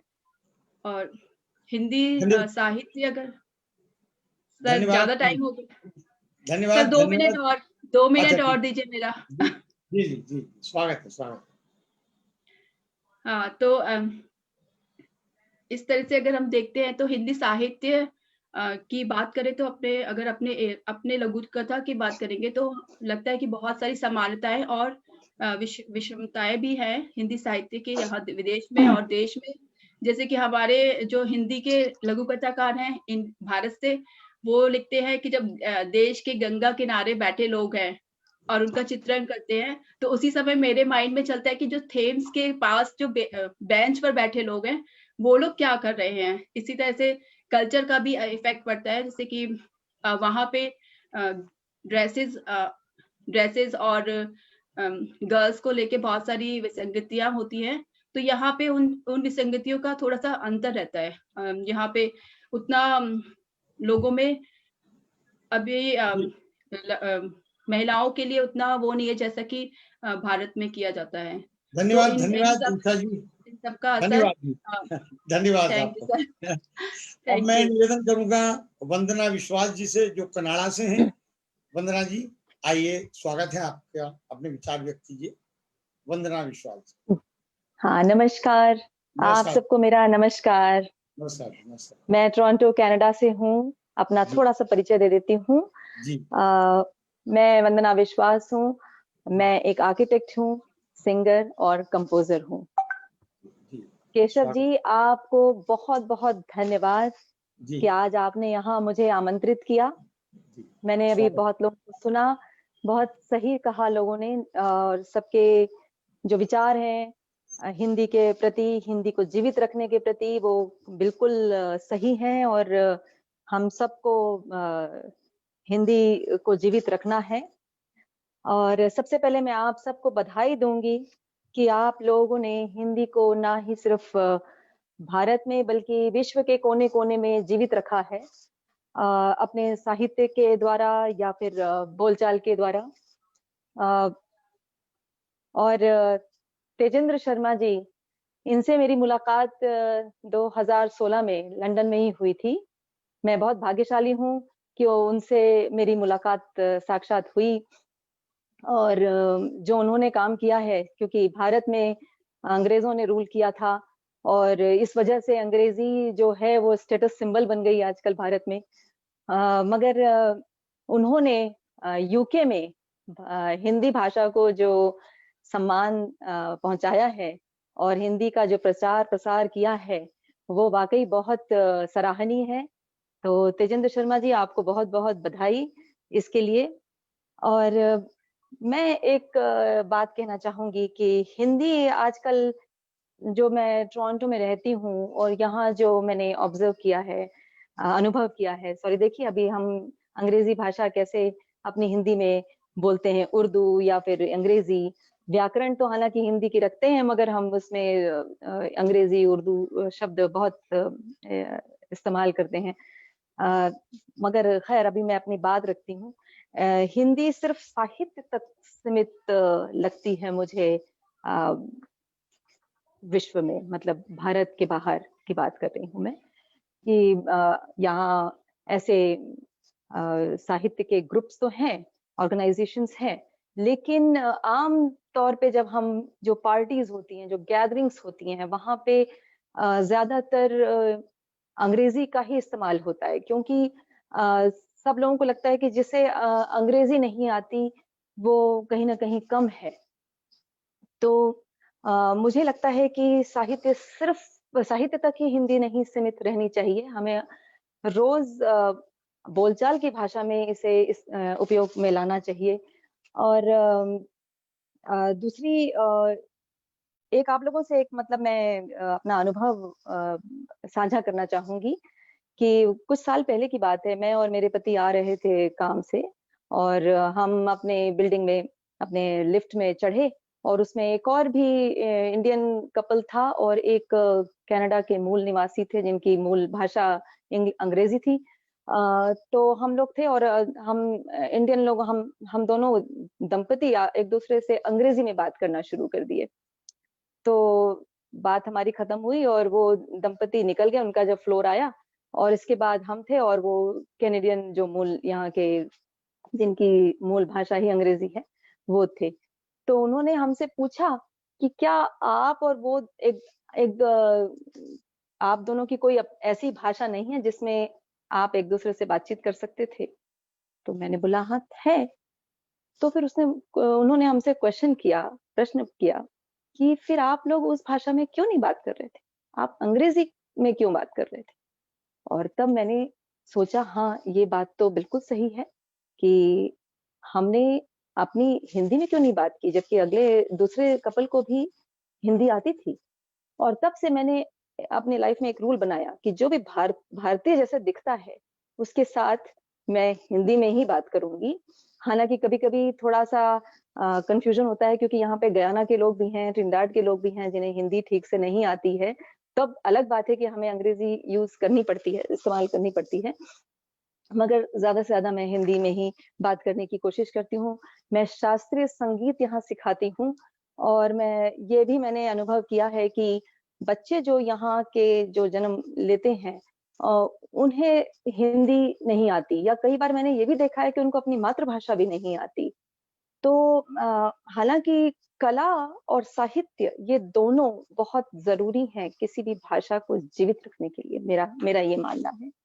तो मैं फिर उनके पेरेंट्स को बोलती हूँ कि आप जो कला सिखाना चाह रहे हैं वो भाषा भी आप सिखाइए, क्योंकि फिर उसे भाषा बोलने में तकलीफ नहीं आएगी, समझने में तकलीफ नहीं आएगी और अच्छे से वो एक्सप्रेस कर सकते हैं जब गाएंगे या कहीं परफॉर्म करेंगे।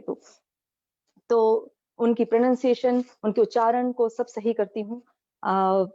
ये सब मेरा मानना है कि जितना हम हिंदी इस्तेमाल करें तो उतनी ही हम हिंदी को जीवित रख सकेंगे।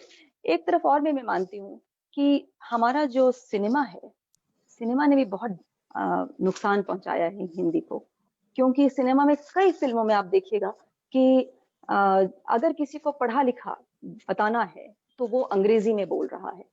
हिंदी मतलब जैसे कि कोई निम्न स्तर की लोगों की भाषा है, ऐसा उन्होंने बना दिया है।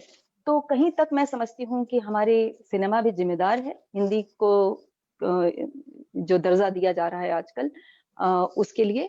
और मुझे ऐसा लगता है कि हमें हिंदी को उच्च वर्ग में ज्यादा से ज्यादा यूज करना चाहिए, ज्यादा से ज्यादा इस्तेमाल करना चाहिए। और एक और भी बात है, जैसे हम कनाडा से भारत जाते हैं और वहाँ हमारे ही रिश्तेदार, उनको ऐसा लगता है कि अच्छा ये कनाडा से आए तो वो अंग्रेजी में बात करना शुरू कर देते हैं, जबकि मैं बोलती हूँ कि अरे हम हिंदी में ही बात करना चाहते हैं, अंग्रेजी में तो वहां बात करना पड़ता है, मजबूरी है, अपने काम के लिए करना पड़ता है, लेकिन मैं तो सोचती भी हिंदी में हूँ, बोलती भी हिंदी में हूँ। हालांकि आजकल हम लोग हिंदी में काफी दूसरी भाषाओं के भी शब्द यूज करने लग गए हैं, क्योंकि आमतौर पे इतना नहीं इस्तेमाल हो पाता है, तो जल्दी से जो शब्द दिमाग में आता है वो बोलते हैं। और एक और भी बात मैंने ऑब्जर्व की है कि जैसे यहाँ पे अरबी लोग हैं, चीनी लोग हैं, इवन पाकिस्तान के जो लोग हैं, ये जब बात करते हैं तो अपनी अपनी भाषाओं में बात करते हैं, उसमें कोई भी अंग्रेजी शब्द नहीं रहेगा। लेकिन हम जब कुछ बोलते हैं, इतने सारे हमारे बोलचाल में अंग्रेजी की शब्द होते हैं कि कोई भी जिसको हिंदी नहीं आती वो भी समझ जाएगा कि हम किस विषय पे बात कर रहे हैं। तो मुझे लगता है कि जब तक हम हिंदी में ज्यादा से ज्यादा बात नहीं करेंगे, उतनी हमारे शब्दकोश जो हैं वो भी कम होते जाएंगे, हमारे दिमाग में इतने नहीं आएंगे जल्दी से। तो हमें ज्यादा से ज्यादा बात करना चाहिए। और मुझे लगता है कि भारत में भी जैसा कि अभी मैंने और भी बातचीत सुनी, प्रेम जी ने भी मेंशन किया था, उन्होंने बताया कि आजकल ऐसा हो गया है कि जैसे सर्वेंट से बात करनी हो तो हिंदी में बात करनी है, और आपस में बात कर रहे हैं तो अंग्रेजी में बात कर रहे हैं। तो ये सब चीजें हमें मतलब बिल्कुल कॉन्शियस होकर डिसाइड करना होगा कि नहीं, हमें हिंदी ज्यादा से ज्यादा लोगों को सिखानी है। और रही बात जैसे बाहर में जो भारत के मूल निवासी लोग जो बाहर रहते हैं, मैंने देखा है कि साहित्य तो हमारी जनरेशन तक तो है, लेकिन जो युवा पीढ़ी है वो हिंदी में कितना साहित्य में इन्वॉल्व है। हमें लगता है कि हमें ये चीज हमारी युवा पीढ़ी को भी देनी चाहिए और उनसे भी कुछ काम उन्हें भी सिखाना चाहिए। उनके भी कविताएं हैं, लेखन है, छपवाना चाहिए उनको, कुछ मतलब इंसेंटिव होना चाहिए, तभी वो सीखेंगे कोई भाषा। और मुझे लगता है कि हम सब की ये जिम्मेदारी है कि हिंदी को जीवित रखें और इसे कोई गैदरिंग हो, पार्टी हो, हिंदी बोलने में नहीं कोई संकोच ना करें, जिससे जो समझना है समझे। और हम सब मिलकर हिंदी दिवस मनाएं और हिंदी को अपने जीवन का एकदम, मैं तो खैर सोचती ही हिंदी में हूँ, बोलती भी हिंदी ज्यादा से ज्यादा हूँ, जहां तक मेरी कोशिश रहती है। मैं और मेरे हस्बैंड ने भी रूल बनाया था जब हम कनाडा आए थे कि हम आपस में हमेशा हिंदी में बात करेंगे, अपने आप को नहीं चेंज करेंगे। और वही कोशिश आज तक हमारी जारी है। आप सबसे भी मैं सोचती हूँ कि हमें नेक्स्ट जो हमारी युवा पीढ़ी आ रही है उनसे भी ज्यादा से ज्यादा हिंदी में बात करें और हिंदी सिखाएं, हिंदी लिखना सिखाएं, पढ़ना सिखाएं। बहुत अच्छे साहित्य हैं जो वो पढ़ सकते हैं, और जो हिंदी में हम समझते हैं, चुटकुले हैं इतने सारे जो हिंदी में हम समझते हैं, जो उसका मजा हिंदी में लेते हैं, वो उसको ट्रांसलेट करके नहीं, उसके अनुवाद में वो मजा नहीं आता है। तो हिंदी को हम लोग जिंदा रखें। और बहुत बहुत धन्यवाद विश्व हिंदी अकादमी को और अबीर एंटरटेनमेंट को, जिन्होंने ये आज आयोजन किया है। और मुझे बहुत अच्छे लोगों को सुनने भी मिला, और मैं और सुनूंगी भी। और धन्यवाद आप सबका बहुत बहुत धन्यवाद वंदना जी, धन्यवाद। और अभी मेरी तेजेंद्र शर्मा जी से बातचीत हुई। मुझे तेजेंद्र जी ने पहले कहा था कि 6 बजे हम आएंगे, लेकिन हमारा ये सौभाग्य कि तेजेंद्र जी 5:30 बजे से हमारे साथ जुड़े हुए थे, लेकिन हमारी टीम ने भी ऐसा कहा है कि वो नंबर से जुड़े थे, नाम से नहीं जुड़ पा रहे थे, इसलिए हमारी टीम उनको वो सर्च नहीं कर पाई। और अभी तेजेंद्र जी निकल गए हैं, तो मैंने उनसे इस बात के लिए माफी मांगी। तो क्षमा चाहता हूं कि मैं आपको तेजेंद्र शर्मा जी को नहीं सुना पाया आज, लेकिन फिर अगले हम 26 तारीख को जो हमारा दूसरा कार्यक्रम है उसमें निवेदन करूंगा उनसे। और अब मैं हमारी जो वक्ता हैं नेहा शर्मा दुबई से हैं, मैं उनसे निवेदन करूंगा आप आए, अपना वक्तव्य दें। धन्यवाद वंदना। नेहा शर्मा जी, सॉरी। धन्यवाद केशव राय जी और अबीर एंटरटेनमेंट। आप सभी को मैं नेहा शर्मा दुबई से सादर प्रणाम करती हूँ। आप सबसे मिलकर अत्यंत प्रसन्नता हुई। सबसे अच्छा यह देखकर लगता है कि हम भारतीय संसार के लगभग हर कोने में हैं, और उससे अच्छा यह लगता है कि हमारे देश की जो सुगंध है हम सभी ने मिलकर कायम रखी हुई है। महसूस वही हो जाता है जब हम अपने देश से पहचाने जाते हैं। उस समय सिर्फ गर्व ही नहीं होता, हमें महसूस होता है कि भारतीयता पहचान नहीं, एक विश्वास, आशा और अपनापन भी है, जो हमें अपने दूसरे हिंदीभाषी भाई या बहन को देखकर महसूस होता है। आज का विषय जो है विदेश में हिंदी, हिंदी का विदेश, मैं इसी टॉपिक पर आ रही हूँ। क्योंकि हम सभी हिंदुस्तान से हैं, तो हिंदुस्तान से ही हिंदी है। हिंदी है हम वतन है, हिंदुस्तान हमारा। जी बिल्कुल, हमारे देश की धरोहर हिंदी को हम सभी मिलकर संजो रहे हैं। मैं दुबई से पहले अमेरिका, कुवैत और जॉर्जिया रहकर आ चुकी हूँ, और हम विदेशों में बसने वालों से ज्यादा अच्छा कौन जान सकता है हिंदी की कीमत। जब भारत जाते हैं तो वह हवाई यात्रा, जब निर्देशिका हिंदी में घोषणा करती है, कृपया अपनी कुर्सी की पेटी को इस तरह खींचकर बांध लीजिए, यान में पीछे की तरफ 2 आपातकालीन द्वार हैं, आपकी यात्रा मंगलमय हो। भले ही हम लोगों ने यह उद्घोषणा हजारों बार सुनी हो अलग अलग भाषाओं में, परंतु हिंदी की यह उद्घोषणा हम अपना कार्य रोककर उसे हर बार सुनते हैं और दिल से महसूस करते हैं। यह सिर्फ 2 कारणों से होता है, एक अपना देश प्रेम एवं दूसरा अपना हिंदी प्रेम। जी, यह तो थी हमारे प्रेम की बात। अब दुबई का हिंदी से प्रेम या हिंदी का दुबई से प्रेम। हमारे बीच केशव राय जी उपस्थित हैं। 2 दिन पहले केशव जी से बात हुई थी। बात अधिक देर नहीं हुई, परंतु उन्होंने बताया कि वो दुबई आए थे और वहां रुके। उन्होंने महसूस किया होगा कि दुबई में सबसे अधिक हिंदी भाषा बोली जाती है। टैक्सी ड्राइवर से लेकर सड़क पर कार्य करते गार्ड आपके साथ हिंदी में बात करेंगे। यहाँ प्रत्येक देश के निवासी निवास करते हैं। लगभग 70% जनता हिंदी समझती और बोलती है। मुझे आज भी याद है जब मैंने पहली बार दुबई की जमीन पर पैर रखा था। जैसे ही हम टैक्सी में बैठे, भैया ने रेडियो चला दिया। मैं हैरान थी कि रेडियो में हिंदी संगीत बज रहा था। उनसे बात की तो वह हिंदी समझ रहे थे। बात करने पर पता चला कि रेडियो में लगभग 4 या 5 हिंदी संगीत के FM हैं और यहाँ पर हिंदी सिनेमा में सभी की सभी जो फिल्में हैं वह लगाई जाती हैं। पिछला वर्ष हमारे लिए खुशी लेकर आया क्योंकि अबू धाबी कोर्ट में पिछले वर्ष हिंदी को लेकर अहम फैसला किया गया। वह यह था कि हिंदी को आधिकारिक भाषा के तौर पर तीसरा स्थान दिया गया, जिसमें पहला अरबी भाषा जो यहाँ की मुख्य भाषा है, दूसरी अंग्रेजी और तीसरी हिंदी है। मैं इसके लिए अरब अमीरात के राष्ट्रपति एवं भारतीय दूतावास, समस्त सम्मिलित अधिकारियों एवं हिंदी भाषियों का धन्यवाद ज्ञापित करती हूँ। हम सभी भारतीय यहाँ प्रत्येक त्योहार साथ में मनाते हैं। दुबई में हिंदी के लिए शिक्षण संस्थान भी हैं। दुबई में हिंदी की शिक्षा हेतु छोटे छोटे केंद्र खुले हैं। यहाँ वैदिक गणित भी पढ़ाया जाता है, जहाँ सभी को शिक्षा दी जाती है। हिंदुओं के लिए मंदिर है, संस्कृत के श्लोक सिखाने की कक्षाएं भी खुली हुई हैं। सत्य कहूं तो कहने को इतना सब है कि समय कम पड़ जाएगा, परंतु मैं जो महसूस कर रही हूँ मैं अब वह कहूंगी, क्योंकि मैं खुद हिंदी भाषा को देश देश के कोने में पहुंचाने का कार्य कर रही हूँ। साहित्य अर्पण संस्थान और पत्रिका के द्वारा हिंदी के विकास एवं प्रचार प्रसार हेतु हमने साहित्यार्पण.com से हिंदी प्रेमियों के लिए वेबसाइट शुरू की है, जिसमें प्रत्येक देश के लोग जुड़ रहे हैं। सिर्फ जमीनी स्तर पर नहीं, यह कार्य ऑनलाइन ऑफलाइन दोनों तरीके से कवि गोष्ठी एवं कवि सम्मेलन के माध्यम से भी हो रहा है। हम सभी हिंदी की पुस्तकें पढ़ने के शौकीन हैं। ऐसी बहुत सी जगह हैं जहां लोग पुस्तकें बैठकर पढ़ते हैं, लाइब्रेरी से अलग।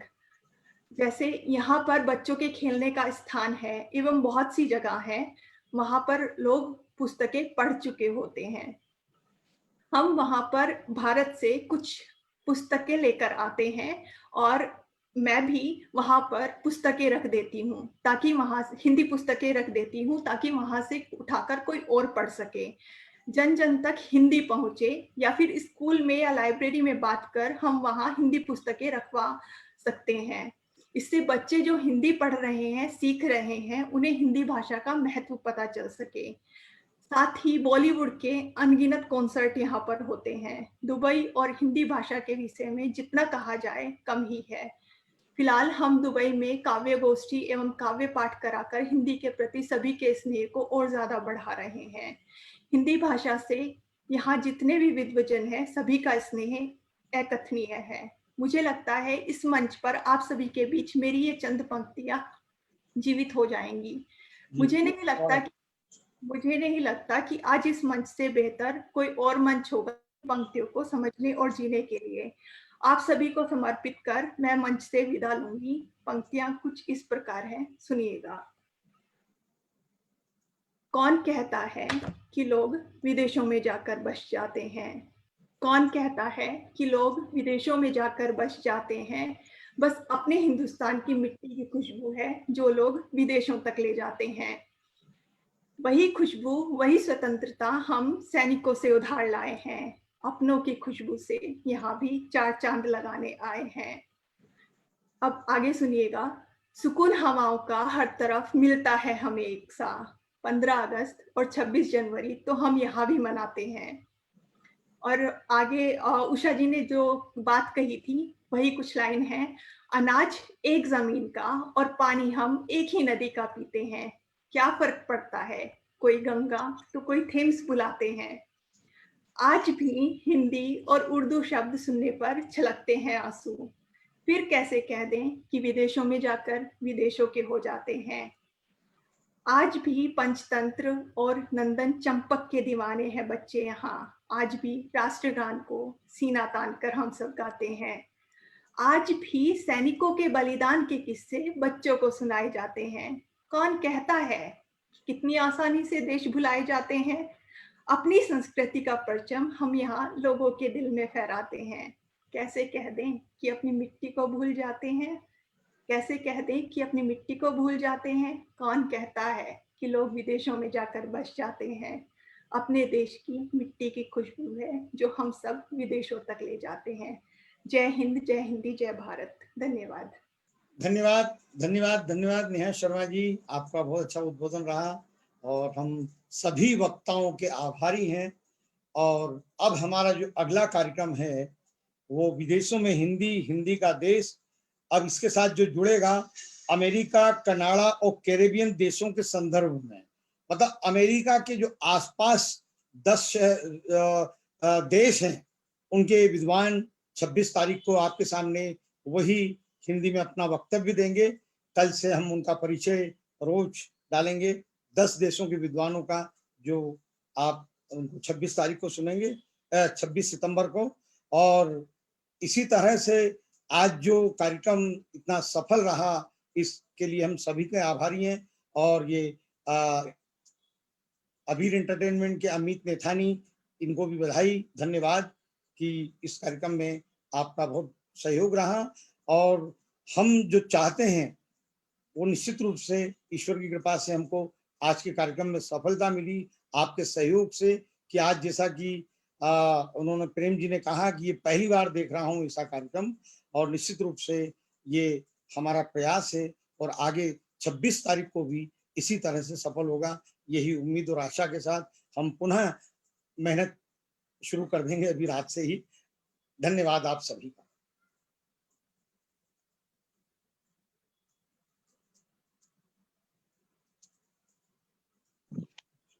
आप सभी का बहुत बहुत धन्यवाद जी। धन्यवाद सर, धन्यवाद। कार्यक्रम समय पर पूरा हुआ है, इसके लिए भी हमें बड़ी खुशी है।